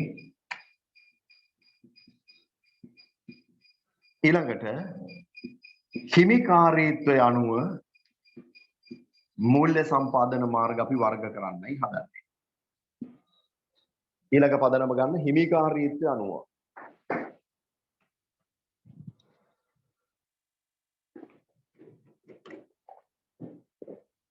හිමිකාරීත්වය අනුව අපි මූල්‍ය සම්පාදන මාර්ග වර්ග කරනවා. එකක් හිමිකාරීත්ව මූල්‍යණය. හිමිකාරීත්ව මූල්‍යණය. හරිද? ඊළඟට ණය මූල්‍යණය. ඊළඟ එක ණය මූල්‍යණය. තුන්වෙනි එක උන් අපිට කියලා දෙන්න තනක් වෙනවා එතනදී දෙමුහුම් මූල්‍යණය. දෙමුහුම් මූල්‍යණය. දෙමුහුම් මූල්‍යණය. දැන් එතකොට අපි මූල්‍ය සම්පාදන මාර්ග පදනම් 4ක් යටතේ මොනවද පදනම්? මූලාශ්‍රය අනුව බෙදුවා. ව්‍යාපාරය ඇතුළෙන් අරමුදල් සම්පාදනය කරගත්තොත් අභ්‍යන්තර මූල්‍ය මාර්ග. ව්‍යාපාරයට පරිබාහිර පාර්ශවයන්ගෙන් ඒ කියන්නේ අයිතිකරුවන්ද ඇතුළුව කොටස් හිමියන්ද ඇතුළුව පරිබාහිර අයගෙන් ව්‍යාපාරයට අරමුදල් රැස් කරගත්තොත් ඒකට කිව්වේ බාහිර මූල්‍ය සම්පාදන මාර්ගයක් කියලා. අපි ඊළඟට ගත්ත මූල්‍ය සම්පාදන මාර්ග ඊළඟ වර්ගීකරණය ගත්තේ මොකද්ද? සපයා ගන්න ආකාරය අනුව බැංකුවක් හෝ මූල්‍ය ආයතනයක් සම්බන්ධ වෙලා නම් අරමුදල් සම්පාදනය කරගත්තේ බැංකුවක් හෝ මූල්‍ය ආයතනයක් සම්බන්ධ නම් අපි ඒකට කියන වක්‍ර මූල්‍ය සම්පාදනය කියලා. අතරමැදියෙක් ඉන්නවා කියන අදහස තමයි එතන එන්නේ. එහෙම බැංකුවක් හෝ මූල්‍ය ආයතනයක් මූල්‍ය අතරමැදි ආයතනයක් නැතුව අරමුදල් සම්පාදනය කරගත්තොත් අපි ඒකට කියනවා ඍජු මූල්‍ය සම්පාදනය කියලා. ඊළඟට අපි කාලය අනුව මූල්‍ය සම්පාදන මාර්ග වර්ග කරා. වසරක් ඇතුළත ගෙවා පිය යුතු මූල්‍ය සම්පාදන මාර්ග කෙටි කාලීන මූල්‍ය සම්පාදන මාර්ග ලෙසත් වසරකට වඩා වැඩි කාලයක් තුල ගෙවා පියවීමේ හැකියාව ඇති මූල්‍ය සම්පාදන මාර්ග දිගු කාලීන මූල්‍ය සම්පාදන මාර්ග ලෙසත් වර්ග කළා. ඊට අපි හිමිකාරීත්වය අනුව මේ ප්‍රාග්ධනයේ හිමිකාරීත්වය අනුව අපි මූල්‍ය සම්පාදන මාර්ග වර්ග කළා. අයිතිකරුවන් විසින් සම්පාදනය කරන ප්‍රාග්ධනය නම් ඒවට හිමිකාරීත්ව මූල්‍යණය ලෙස අපි කියනවා. අයිතිකරුවන් නොවන පාර්ශවයන්ගෙන් අරමුදල් රැස් කරගත්තොත් අපි ඒකට ණය මූල්‍යණය කියලා කියනවා. මේ දෙකේම ලක්ෂණ එකතු වෙච්ච මූල්‍ය සම්පාදන මාර්ග දෙකක් විතර තියෙනවා. හරිද? ඒකට කියනවා දෙමුහුම් මූල්‍යණය කියලා. හරිද? ඔය වර්ගීකරණය මේ ගැලීම් සටහන පිළිවෙලට මතක තියාගන්න වෙනවා ඔබට. හරි. අපි දැන් ඒ ආශ්‍රිතව තමයි ප්‍රශ්න ටිකට යන්නේ. ගමු ප්‍රශ්නාංක අද දවසේ 5. ප්‍රශ්නාංක 5 ලියන්න. අභ්‍යන්තර මූල්‍ය සම්පාදන මාර්ග හා අභ්‍යන්තර මූල්‍ය සම්පාදන මාර්ග හා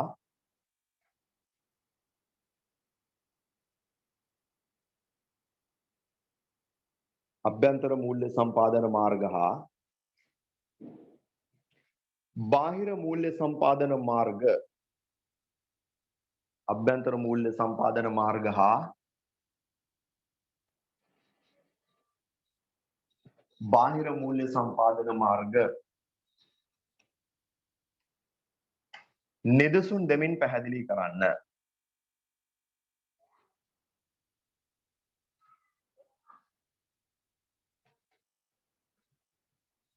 නිදසුන් දෙමින් පැහැදිලි කරන්න.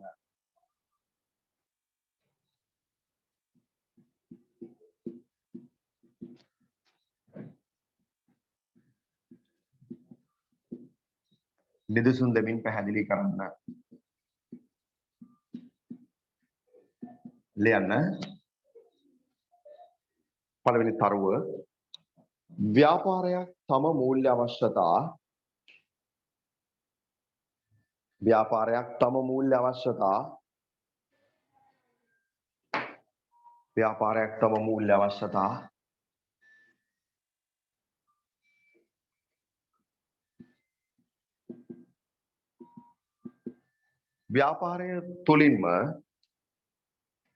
ව්‍යාපාරය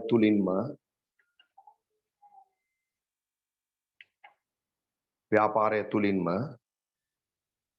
සපුරා ගැනීමයි. ව්‍යාපාරය තුලින්ම සපුරා ගැනීමයි.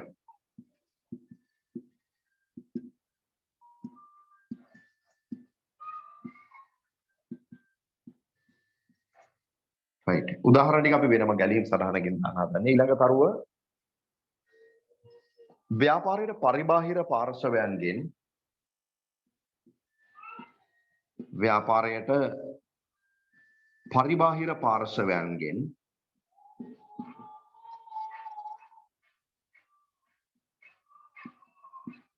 ව්‍යාපාරයට පරිබාහිර පාර්ශවයන්ගෙන් ගිවිසුම් මත අරමුදල් සම්පාදනය කර ගැනීම. ගිවිසුම් මත අරමුදල් සම්පාදනය කර ගැනීම.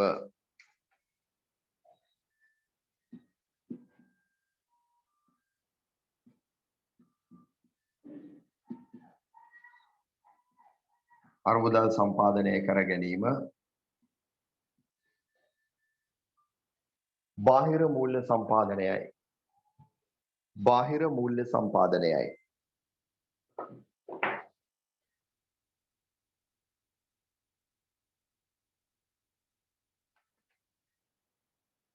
බාහිර මූල්‍ය සම්පාදනයයි.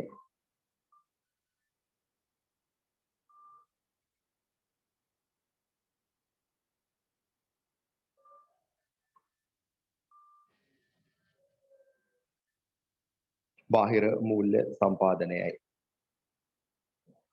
හරි. දැන් නිදසුන් දෙමින් පැහැදිලි කරන්න කිව්වා නිදසුන් ටික මෙන්න මේ ගැලීම් සටහනෙන්ම දාගමු. මූල්‍ය සම්පාදන මාර්ග වර්ග දෙකකට බෙදන්න. කට්ටියම ඉක්මන් කරන්න. මූල්‍ය සම්පාදන මාර්ග වර්ග දෙකකට බෙදන්න.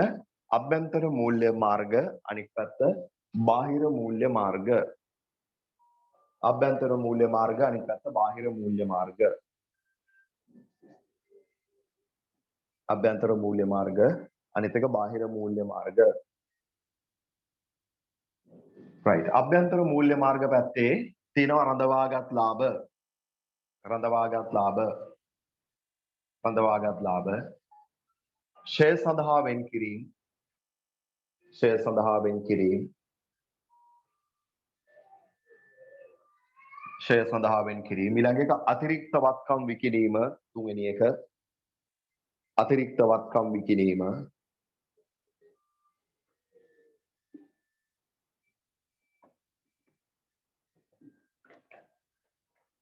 අතිරික්ත වත්කම් විකිණීම. අවසානයේ කාරක ප්‍රාග්ධන කළමනාකරණය.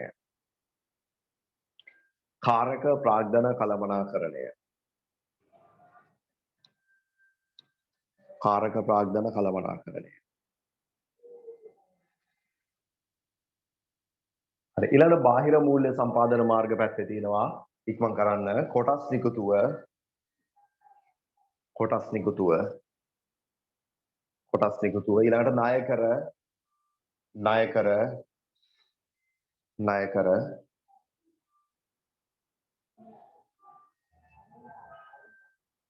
බැංකු ණය බැංකු ණය ඊළඟට බැංකු අයිරා ඊළඟ එක බැංකු අයිරා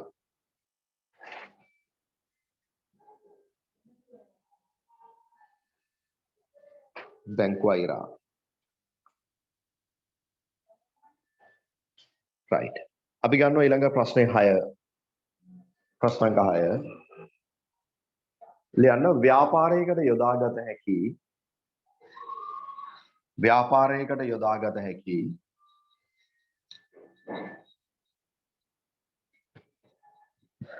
ව්‍යාපාරයකට යොදාගත හැකි බාහිර මූල්‍ය සම්පාදන මාර්ග බාහිර මූල්‍ය සම්පාදන මාර්ග බාහිර මූල්‍ය සම්පාදන මාර්ග සඳහන් කරන්න ව්‍යාපාරයකට යොදාගත හැකි බාහිර මූල්‍ය සම්පාදන මාර්ග සඳහන් කරන්න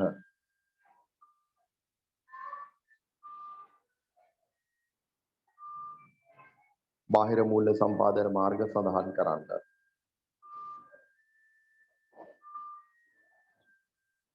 right ලියන්න එක බැංකු ණය බැංකු ණය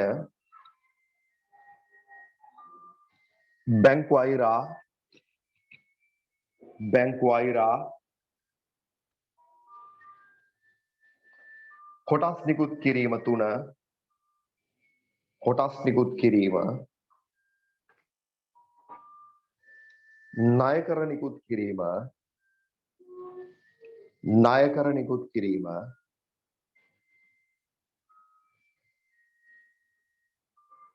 වෙළඳ ණය හිමියන් වෙළඳ ණය හිමියන්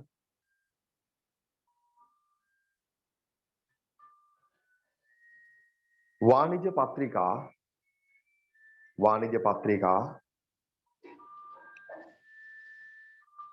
ඊළඟ කල්බදු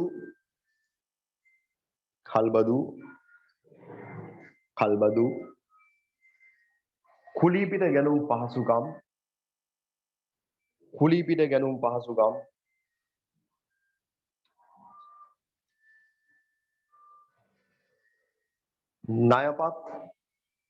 ණයපත්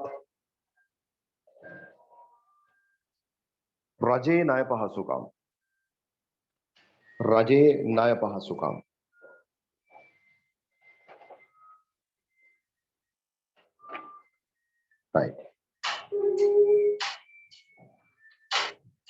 අපි යනවා ඊළඟ මාතෘකාවට ලියන්න කාලය පදනම් කරගෙන මාතෘකාවක් කාලය පදනම් කරගෙන මූල්‍ය සම්පාදන මාර්ග වර්ග කිරීම කාලය පදනම් කරගෙන මූල්‍ය සම්පාදන මාර්ග වර්ග කිරීම මූල්‍ය සම්පාදන මාර්ග වර්ග කිරීම අපි කාලය අනුව මූල්‍ය සම්පාදන මාර්ග වර්ග දෙකකට බෙදුවා වසරක් ඇතුළත ගෙවා පියවන්න ඕන ව්‍යාපාරයේ විසින් රැස් කරගත්තු අරමුදල් වලට කියනවා කෙටි කාලීන මූල්‍ය සම්පාදනයන් කියලා වසරකට වඩා වැඩි කාලයකදී ව්‍යාපාරයේ දිගු කාලීන ආයෝජන කටයුතු වෙනුවෙන් රැස් කරගත්තු අරමුදල් වේ නම් අපි ඒවට කියනවා දිගු කාලීන මූල්‍ය සම්පාදන මාර්ග කියලා. අපි ලියමු පළවෙනි යටතේ අංක 1 කෙටි කාලීන මූල්‍ය සම්පාදන මාර්ග. එක කෙටි කාලීන මූල්‍ය සම්පාදන මාර්ග. කෙටි කාලීන මූල්‍ය සම්පාදන මාර්ග. right. අපි ලියමු ඒ ගැන සටහනක්. ව්‍යාපාරයේ කාරක ප්‍රාග්ධන අවශ්‍යතා ව්‍යාපාරයේ කාරක ප්‍රාග්ධන අවශ්‍යතා ව්‍යාපාරයේ කාරක ප්‍රාග්ධන අවශ්‍යතා සපුරා ගැනීම වෙනුවෙන් ව්‍යාපාරයේ කාරක ප්‍රාග්ධන අවශ්‍යතා සපුරා ගැනීම වෙනුවෙන්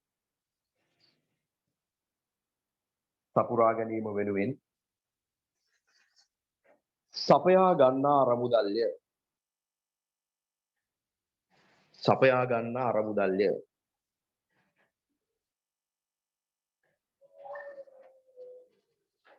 සපයා ගන්නා අරමුදල්ය උදාහරණ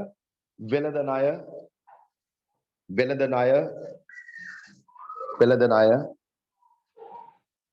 බැංකු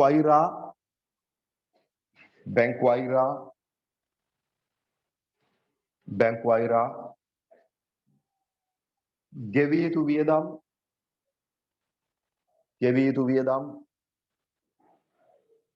ගෙවිය යුතු වියදම්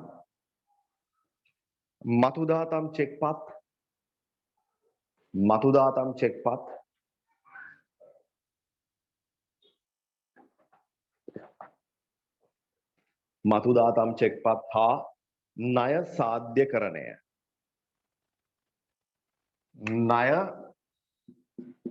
ඔයගොල්ලෝ මේ වචන ඉගෙනගෙන ඇති ණය සාධ්‍යකරණය ඊළඟ මාතෘකාව ඊළඟ වර්ගයක් 2 දිගු කාලීන මූල්‍ය සම්පාදන මාර්ග දිගු කාලීන මූල්‍ය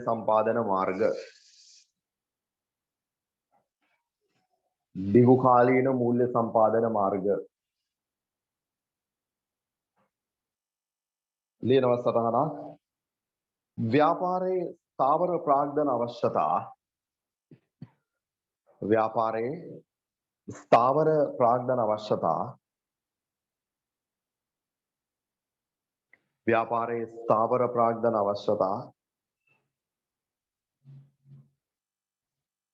සපුරාලීම සඳහා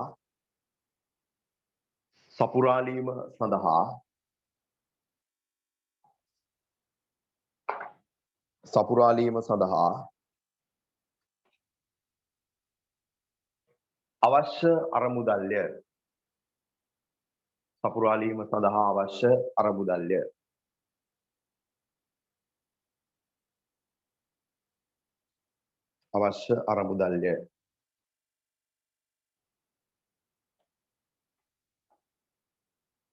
උදාහරණ කොටස් නිකුත් කිරීම ණයකර නිකුත් කිරීම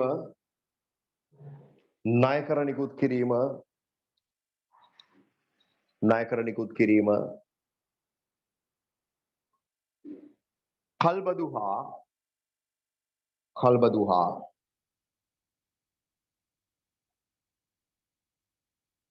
දිගුකාලීන බැංකු ණය. දිගුකාලීන බැංකු ණය. දිගුකාලීන බැංකු ණය.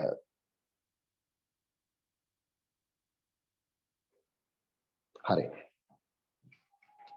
අපි යනවා 7 වෙනි ප්‍රශ්නෙට. 7 වෙනි ප්‍රශ්නෙට. 10 වෙනි වැඩේ ඉවර වෙන්නේ මේ. 7 වෙනි ප්‍රශ්නෙට. ලියන ව්‍යාපාරයක මූල්‍ය අවශ්‍යතා ව්‍යාපාරයක මූල්‍ය අවශ්‍යතා ව්‍යාපාරයක මූල්‍ය අවශ්‍යතා සපුරා ගැනීමේදී ව්‍යාපාරයක මූල්‍ය අවශ්‍යතා සපුරා ගැනීමේදී සපුරා ගැනීමේදී බාහිර මූල්‍ය සම්පාදන මාර්ග බාහිර මූල්‍ය සම්පාදන මාර්ග බාහිර මූල්‍ය සම්පාදන මාර්ග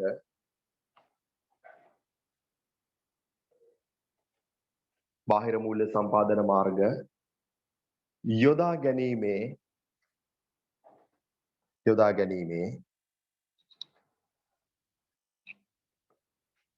වාසි හා අවාසි දක්වන්න බාහිර මූල්‍ය සම්පාදන මාර්ග යොදා ගැනීමේ වාසි හා අවාසි දක්වන්න. හරි. කොහොම සරලයි ප්‍රශ්නේ. බාහිර මූල්‍ය සම්පාදන මාර්ග අපි අර ඉස්සලා වර්ග කරානේ මූලාශ්‍රය අනුව අභ්‍යන්තර සහ බාහිර කියලා මූල්‍ය සම්පාදන මාර්ග අභ්‍යන්තර වර්ග ටික වෙනම දුන්නා බාහිර වර්ග ටික ගොඩක් තියෙනවා. අපි මම හිතන්නේ 7 වෙනි ප්‍රශ්නෙන් දුකද කතා කරෙත් ඒක නෑ. 6 වෙනි ප්‍රශ්නේ. එතකොට මේ බාහිර මූල්‍ය සම්පාදන මාර්ග යොදා ගැනීමෙන් ව්‍යාපාරයකට තියෙන වාසි හරි සාපේක්ෂව සසඳන්න ඕනේ. එතකොට අභ්‍යන්තර මූල්‍ය සම්පාදනයත් එක්ක බාහිර මූල්‍ය සම්පාදන මාර්ග යොදා ගැනීමේ වාසි සහ අවාසි ඔබ ලියන්න ඕනේ. එක වාසි. පළවෙනි තරුව වාසි. එක විශාල අරමුදල් ප්‍රමාණයක් වාසි එක විශාල අරමුදල් ප්‍රමාණයක් විශාල අරමුදල් ප්‍රමාණයක් සපයාගත හැකි වීම විශාල අරමුදල් ප්‍රමාණයක් සපයාගත හැකි වීම සපයාගත හැකි වීම දෙක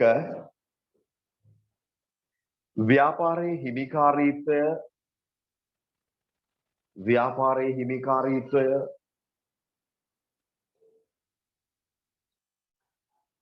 පුළුල් කරගත හැකි වීම ව්‍යාපාරයේ හිමිකාරීත්වය පුළුල් කරගත හැකි වීම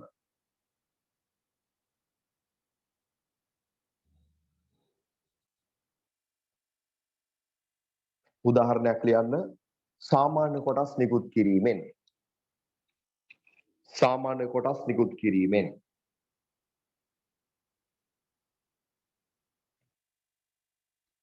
සාමාන්‍ය කොටස් නිකුත් කිරීමෙන්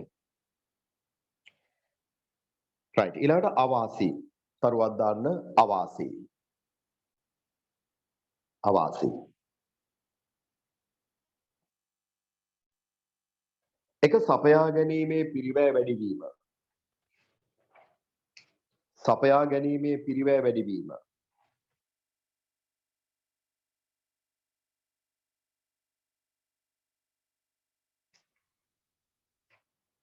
සපයා ගැනීමේ පිරිවැය වැඩිවීම දෙක අරමුදල් සපයා ගැනීම පහසු නොවීම දෙක අරමුදල් සපයා ගැනීම පහසු නොවීම අරමුදල් සපයා ගැනීම පහසු නොවීම තුන අප සුරකුම් අවශ්‍ය වීම අප සුරකුම් අවශ්‍ය වීම අප සුරකුම් අවශ්‍ය වීම උදාහරණ බැංකු ණය සඳහා බැංකු ණය හා ණය කර සඳහා දෙකටම ඇත්තම් වෙලාවට අප සුරුගුම අවශ්‍ය වෙනවා. බැංකු ණයට නම් අනිවාර්යයෙන්ම වගේ ඕන වෙනවා. බැංකු ණය හා ණය කර සඳහා හරි අවසානයේ ව්‍යාපාරයේ වගකීම් වැඩිවීම. 4 ව්‍යාපාරයේ වගකීම් වැඩිවීම.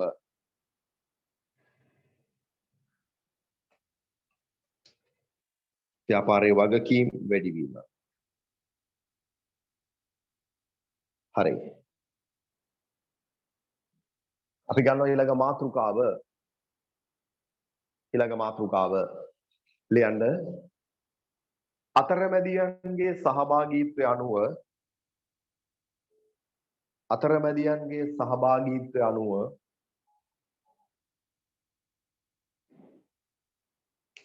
අතරමැදියන්ගේ සහභාගීත්වය අනුව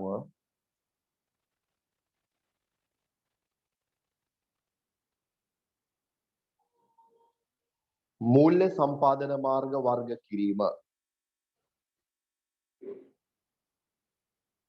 මූල්‍ය සම්පාදන මාර්ග වර්ග කිරීම.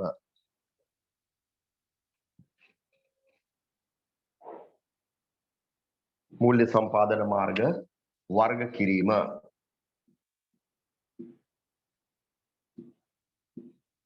මේ ඉන්නේ අරමුදල් ආයෝජකයෝ අරමුදල් අතිරික්තය. මේ තියෙන ව්‍යාපාර සමාගමක් ගැන හිතුවනම් වඩා ලේසි. එතකොට මේ ආයෝජකයන්ගේ මුදල් ඍජුවම ව්‍යාපාරයට ගියොත් එහෙම යන්නේ කොටස් වල දබලක් වගේ හරහානේ.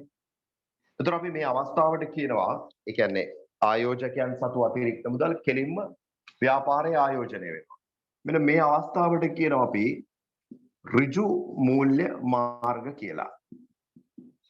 හරිද? එතකොට මෙතනදී එක්ක ව්‍යාපාරය තමන්ට අවශ්‍ය කරන මූල්‍ය අවශ්‍යතා මුදල් ව්‍යාපාරය ඇතුළෙන්ම ජෙනරේට් කරගන්නවා. එහෙම නැත්නම් ආයෝජකයන්ගේ මුදල් එකතු කරගන්නවා මූල්‍ය වෙළඳපොළක් කරහා. එතකොට මේක වෙන්න පුළුවන් එළිය වෙනව නම් වෙන්න තියෙන එකම තැන තමයි මූල්‍ය වෙළඳපොළක්. හරිද? මූල්‍ය වෙළඳපොළක් කරා තමයි වෙන්න ඕනේ. එතකොට තමයි ඍජු මූල්‍යනේ එක. මේ ආයෝජකයන්ගේ මුදල් අතිරික්ත වෙන තියෙන මුදල් සමහරලාට මේ මිනිස්සු ගිහිල්ලා බැංකුවල තැන්පත් කරනවා.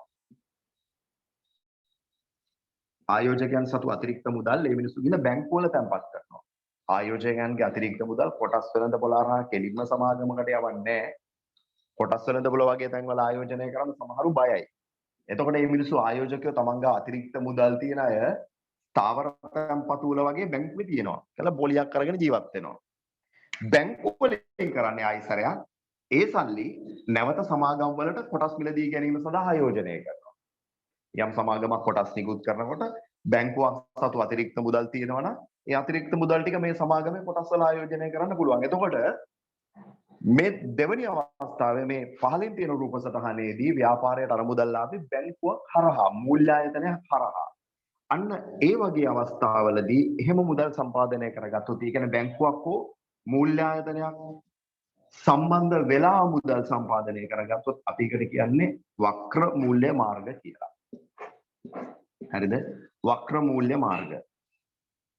අපි වක්‍ර මූල්‍ය මාර්ග උදාහරණ තුනකින් බොහොම ලේසියෙන් පැහැදිලි කරන්න පුළුවන්. එකක් තමයි බැංකු ණය. ඊළඟ එක බැංකු අයිරා. ඊළඟ එක කල්බදු ලීසින්. ඒ තුනම එන්නේ බැංකුවක් කරා. ඒතර මේවා අපි වක්‍ර මූල්‍ය සම්පාදන මාර්ග ලෙස වර්ග කරනවා. ඒතර පොයින්ට් එක හරියට ඔලින් කියන්න පුළුවන් චූටි දෙයක් තියෙන්නේ. බැංකුවක් සම්බන්ධ වෙලා අර මුදල් ආවොත් අපි ඒකට කියන වක්‍ර මූල්‍ය සම්පාදනය කියලා. බැංකුවක් සම්බන්ධ නොවුනොත් මූල්‍ය ආයතනයක් සම්බන්ධ නොවුනොත් ඒකට අපි කියන්නේ ඍජු මූල්‍ය මාර්ග කියලා. right. අපි ලියමු ඍජු මූල්‍ය මාර්ග. ඍජු මූල්‍ය මාර්ග. පළවෙනි එක ඍජු මූල්‍ය මාර්ග. ඉංග්‍රීසියෙන් කියනවා direct financing. ඍජු මූල්‍ය මාර්ග direct financing. ඍජු මූල්‍ය මාර්ග direct financing. ලියන්න අතරමැදි පාර්ශව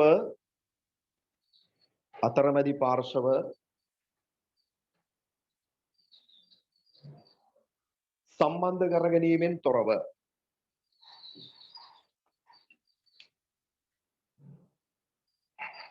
අතරමැදි පාර්ශව සම්බන්ධ කර ගැනීමෙන් තොරව ව්‍යාපාරයේ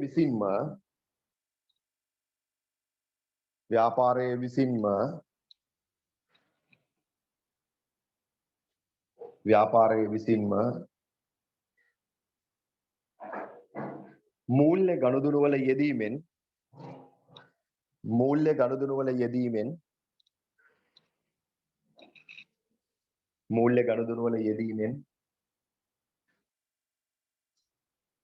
අරමුදල් සම්පාදනය කර ගැනීම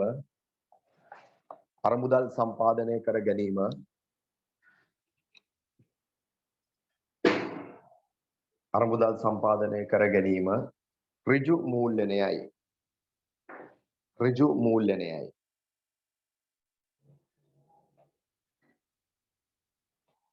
හරි. ඡේදයක් වෙන් කළා තරුවක් දාලා මේ වාක්‍ය ලියන්න. ව්‍යාපාර අභ්‍යන්තරයෙන්ම හෝ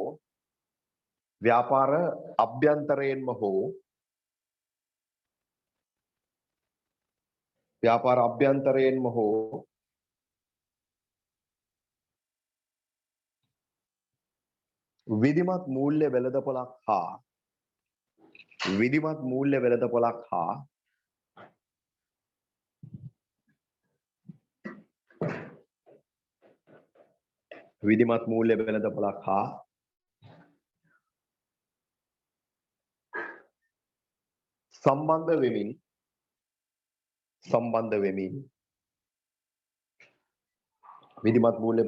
හා සම්බන්ධ වෙමින් අරමුදල් සම්පාදනය කර ගැනීමයි.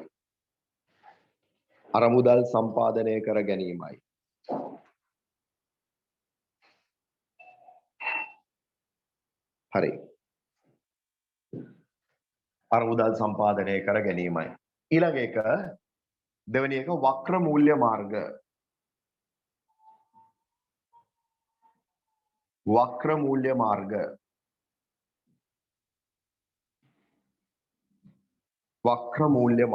indirect financing.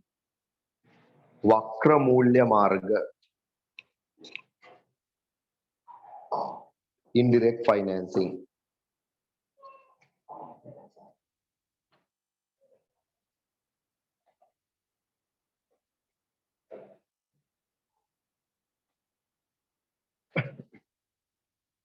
indirect financing ලියන්න. මූල්‍ය අතරමැදි පාර්ශව සම්බන්ධ කර ගැනීමෙන්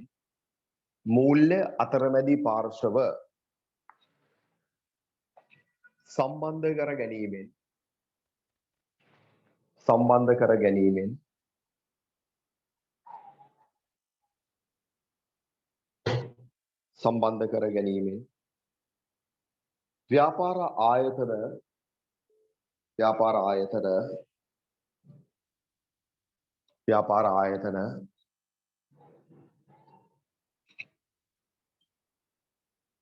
අරමුදල් සම්පාදනය කර ගැනීම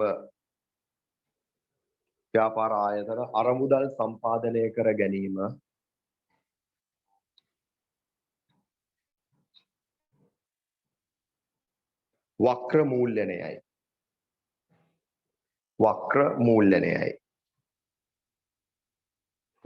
මූල්‍යණයයි.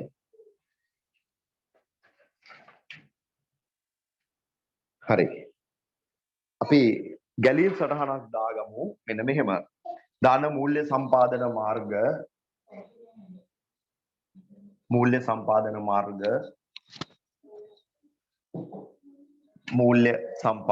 මාර්ග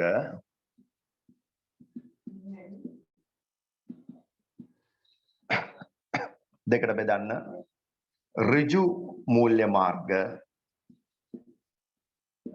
ඍජු මූල්‍ය මාර්ග ඊළඟ එක අනිත් පැත්ත වක්‍ර මූල්‍ය මාර්ග. ඍජු මූල්‍ය මාර්ග අනිත් පැත්ත වක්‍ර මූල්‍ය මාර්ග.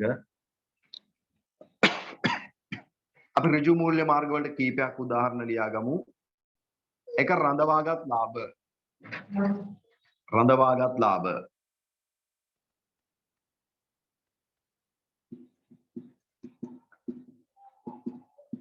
අතිරික්ත වත්කම් විකිණීම.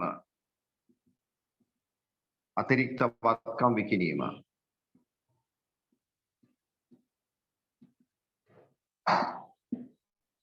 ඊළඟ එක කොටස් නිකුතුව.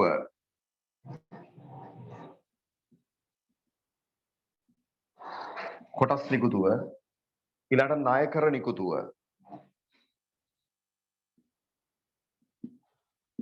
ණයකර නිකුතුව.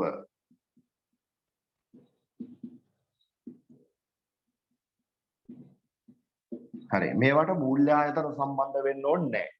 කොටස් නිකුතුව මූල්‍ය වෙළඳපොළ හරහා කොටස් වෙළඳපොළක් කරා යන්නේ. හරිද? ඍජුව බැංකුවක් මැදිහත් වෙන්න ඕනේ නැහැ. CDS account එක තියෙන බැංකුවේ බව ඇත්ත. පැහැදිලි. නමුත් ගනුදෙනුව සිද්ධ වෙන්නේ මූල්‍ය වෙළඳපොළක් කරා. ණයකර නිකුතුවත් එහෙම. ඒවා ඍජු මූල්‍ය නෑ. වක්‍ර මූල්‍ය නෑ පැත්තේ අපි ලියනවා කල්බදු බැංකු ණය බැංකු අයිරා බැංකු ණය බැංකු අයිරා අවසානයේ සාධ්‍යකරණය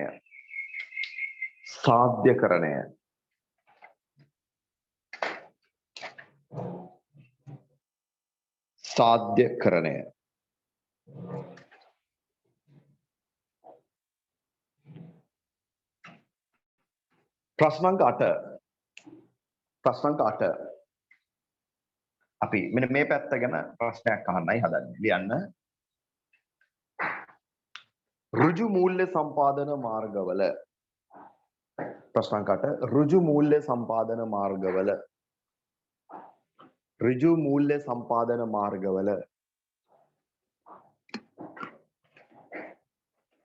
දැකිය හැකි ඍජු මූල්‍ය සම්පාදන මාර්ගවල දැකිය හැකි වාසි හා සීමාවන් දක්වන්න.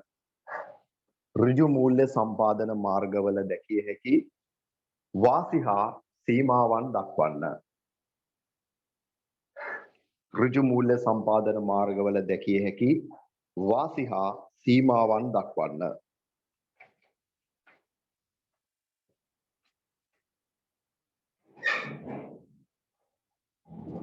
වාසි හා සීමාවන් දක්වන්න. හරි. ඒ කියන්නේ මේ පැත්තේ බැංකුවක් සම්බන්ධ නැති මූල්‍ය සම්පාදන මාර්ගවල වාසි හා සීමාවන්. මුලින්ම වාසි අරුවක් දාන වාසි.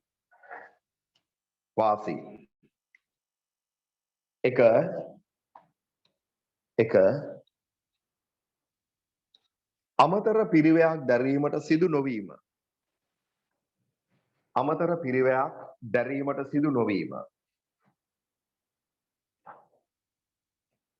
අමතර පිරිවැයක් දැරීමට සිදු නොවීම. 2 කොන්දේසි වලට යටත් වීමට සිදු නොවීම.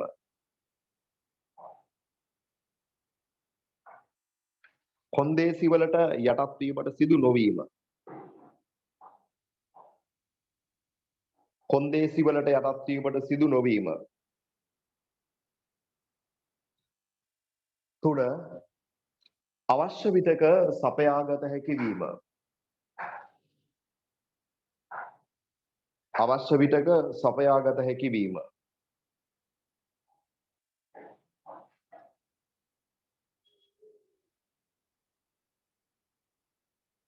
සපයාගත හැකි වීම. ඊළඟ සීමාවන්. ඒ කියන්නේ අවාසි. ඍජු මූල්‍ය මාර්ගවල අවාසි. මේ පැත්තේ අවාසි. එකක් තමයි මේ බලන්න මේ දෙක ගත්තොත් එහෙම ලාභාංශ හා පොලී ගෙවීමට සිදුවීම. ලාභාංශ හා පොලී ගෙවීමට සිදුවීම. බැංකුවකත් පොලී ගෙවන්න වෙනවා. ඒක ඇත්ත. මේ ලාභාංශයෙන්ම ලාභ වැඩි වෙනකොට වැඩිපුර ගන්න. බැංකුව ණයක් ගත්තොත් දිගටම එක පොලියක්. මෙතන එහෙම නෑ. සාමාන්‍ය කොටස් නිකුත් කරාම ලාභාංශ වැඩියෙන් ගෙවන්න වෙනවා ඒගොල්ලන්ට. ව්‍යාපාරයේ ධනය තමයි ඒතකොට එළියට යන්නේ. ලාභාංශ සහ පොලී ගෙවීමට සිදුවීම. ඊළඟට දැන් මේ බැංකු ණය බැංකු වෛරා වගේ ඒවා ගත්තාම ගෙවල ඉවර කරලා නිදහස් වෙන්න පුළුවන්. හැබැයි කොටස් නිකුතුවක් එහෙම කරලා කොටස් හිමිව එකතු කරගත්තාම මෙන්න දෙවෙනි අවාසිය එනවා. ලියන්න. ව්‍යාපාරයේ කළමනාකාරීත්වයට බලපෑම් ඇතිවීම. ව්‍යාපාරයේ කළමනාකාරීත්වයට බලපෑම් ඇතිවීම. කළමනාකාරීත්වයට බලපෑම් ඇතිවීම.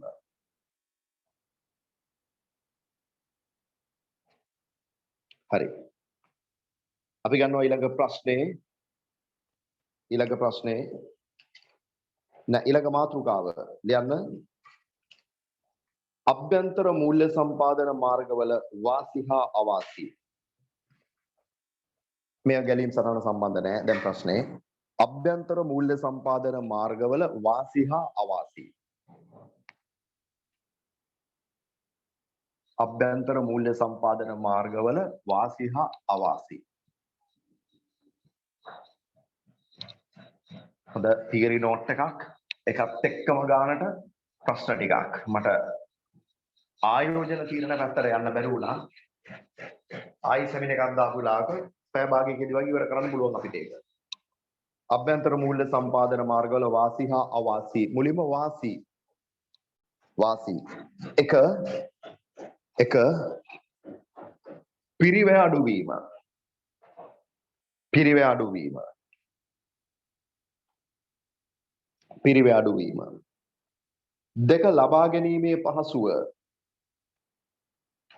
දෙක ලබා ගැනීමේ පහසුව. තුන්වෙනි එක ආපසු ගෙවීමේ අවශ්‍යතාවක් නොමැතිවීම.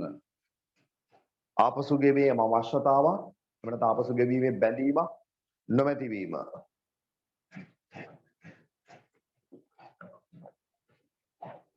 ආපසු ගෙවීමේ අවශ්‍යතාවක් නොමැතිවීම. 4 ව්‍යාපාරයේ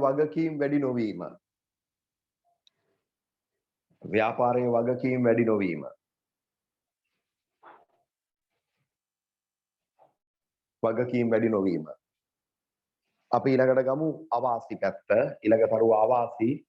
අභ්‍යන්තර මූල්‍ය සම්පාදන මාර්ගවල අවාසි. 1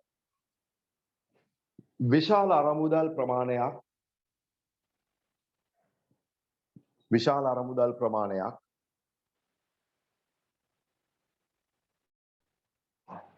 සපයා ගැනීමට නොහැකි වීම. විශාල අරමුදල් ප්‍රමාණයක් සපයා ගැනීමට නොහැකි වීම.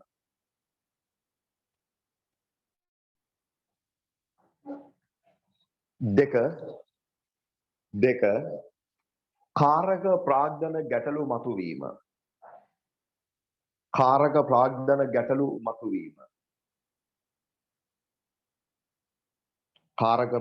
ගැටලු මතුවීම. right. මට ආයෝජන තීරණ ඒ කියන්නේ එක දිගට කරලා මේක මේ ඉවර කරන්න අපිට අර දරා ගන්න බැරි කාලයක් ගන්න වෙනවා. ඒක ටිකක් අමාරුයි ඕගොල්ලෝගේ පැත්තත් මකටත් අමාරුයි. එක දිගට කරන්න බෑනේ එහෙම. මම මේ මූල්‍යන තීරණ පැත්ත තමයි දැන් ඉවර කරලා තියෙන්නේ. ආයෝජන තීරණ පැත්තේ මට ප්‍රශ්න 3ක් විතර කරන්න තිබ්බා තියරි මාතෘකාවුත් එක්ක. අපි ඊළඟ දවසකට තියාගමු. මේක අර ලට්ට ගොඩක් දාන්න ගියොත් අන්තිමට මේ කරපු ටිකේ ප්‍රයෝජනයක් නැති වෙන නිසා අපි ප්‍රමාණවත්ව මෙතනින් අතර කරමු. මූල්‍ය කළමනාකරණය යටතේ අපි ප්‍රධාන තීරණ වර්ග දෙකක් තමයි මේ පාඩම් පුරාවටම යන්නේ. එකක් මූල්‍යන තීරණ, අනිත් එක ආයෝජන තීරණ. අරමුදල් සම්පාදනය කරගන්නේ කෙසේද? මේ විකල්ප මාර්ග තමයි මූල්‍යන තීරණ කියන්නේ. අපි මේ පැත්ත තාම පිළිවෙලට කියන්නේ මූල්‍යන තීරණ සම්බන්ධයෙන් 90ක් විතර මාතෘකා කතා කරලා ඉවර කරා. අතරම ආයෝජන තීරණ කියලා ලොකු කොටසක් නෑ. ඔයගොල්ලෝගේ සිලබස් එකේ පොඩි ප්‍රමාණයක් තියෙන්නේ. ඒ ප්‍රමාණය යටතේ ප්‍රශ්න තුනකුත් මාතෘකාවකුත් තමයි මට අද කතා කරන්න තිබ්බේ. ඒකත් මේ ගොඩේ කරන්න කියොත් මම හිතන්නේ තියෙන ගත වෙච්ච කාලෙත් එක්ක අපිට ටික එක දරා ගන්න අමාරුයි. මටත් එක දිගට මේක කරගෙන යන්න අමාරුයි. ඒ නිසා අපි මූල්‍යන තීරණ පැත්ත හරියටම හොඳ එන්ඩ් එකක් දීලා ඉවර කරමු. අන්තිම ප්‍රශ්නේ ව්‍යාපාරයක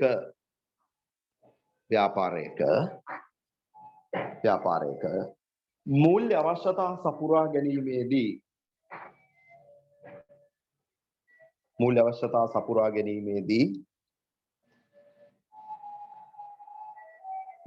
සපුරා ගැනීමේදී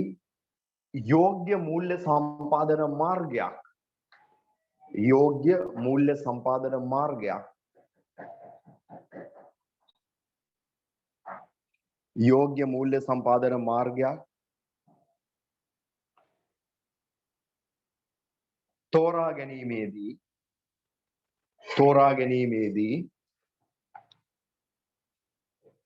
ගැනීමේදී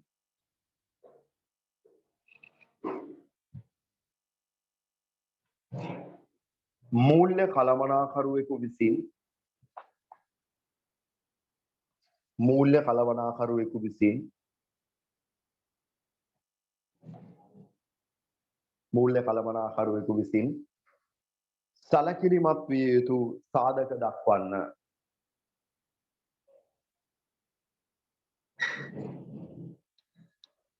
සැලකිලිමත් විය යුතු සාධක දක්වන්න. හරි.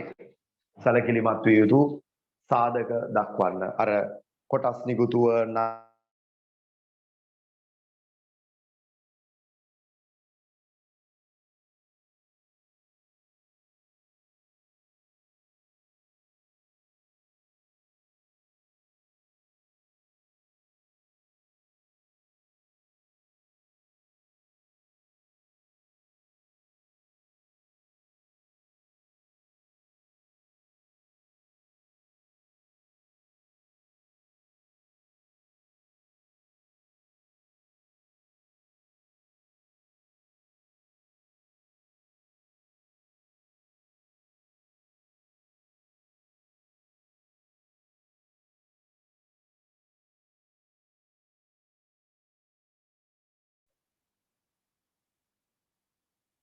අවශ්‍ය අරමුදල් ප්‍රමාණය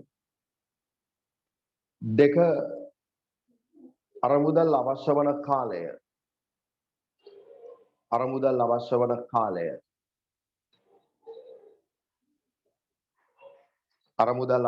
කාලය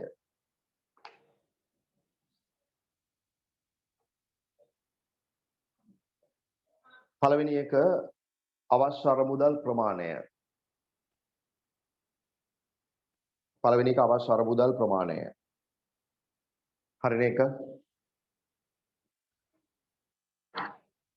දෙක අරමුදල්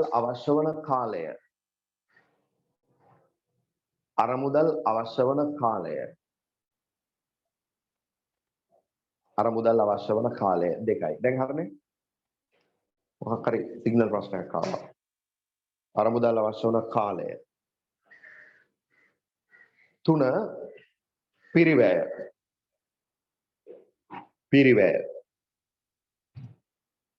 පිරිවැය. එයට තෙලියන්න චුටි විස්තරයක්. අරමුදල් සපයා ගැනීම හා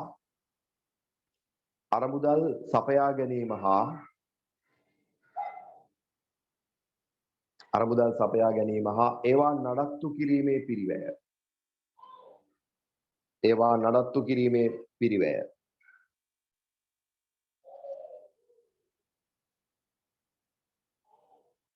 4 ව්‍යාපාර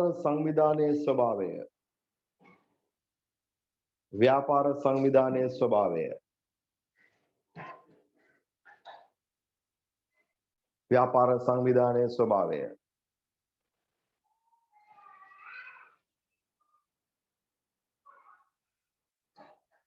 පහ තැබිය යුතු අපසුරුකුම් පිළිබඳ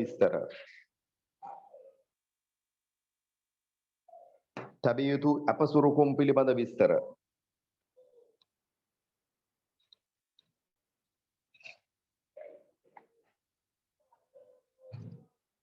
ඊළඟ ප්‍රාග්ධන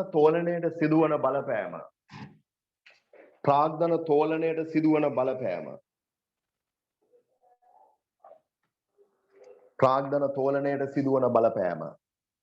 අන්නේ ප්‍රාග්ධන තෝලනය කියන වචනේට චූටි ඉරක් ගහන්න අපිට ඉගෙන ගන්න තියෙන මාතෘකාවක් ප්‍රශ්න අහන ගොඩක් ලොකු තැනක්. ප්‍රාග්ධන තෝලනයේ සිදුවන බලපෑම. 7 වෙනි එක අරමුදල් යොදවන ව්‍යාපෘතිය හා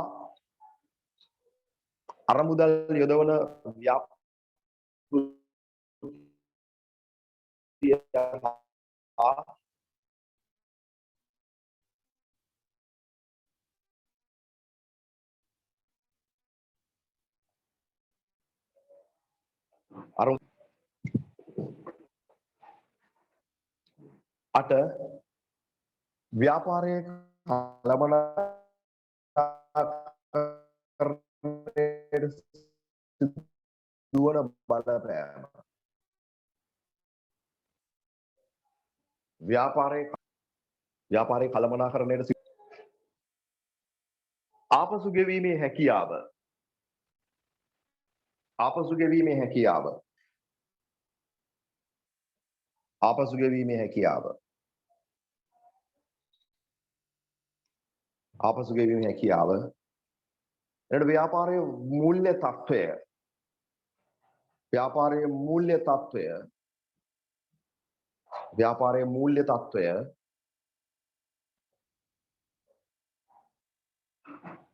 මූල්‍ය තත්ත්වය අපි අවසාන ලියමු මූල්‍ය කළමනාකරුවන්ගේ දක්ෂතාව හා පළපුරුද්ද මූල්‍ය කළමනාකරුවන්ගේ දක්ෂතාව හා පළපුරුද්ද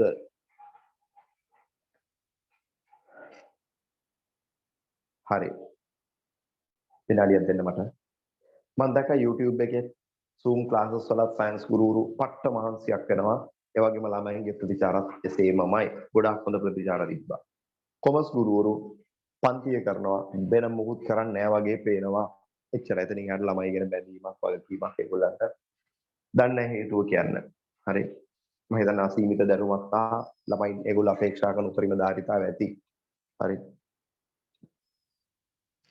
මට මොකක් හරි ওই හේතු දෙකම හරි තව හේතුවක් හරි මම දන්නේ මට මේක මොකක් හරි කරගෙන යන්න හිතනවා. බයි ළමන්ගේ ප්‍රතිචාර සම්බන්ධයෙන් නම් දැඩි කනස්සල්ලක් කනගාටුවක් තියෙනවා. ස්තුතියි සම්බන්ධ වෙච්ච ළමයින්ට. නවත්තමු. මම වීඩියෝ එක රෙකෝඩින් එක නවත්තනවා.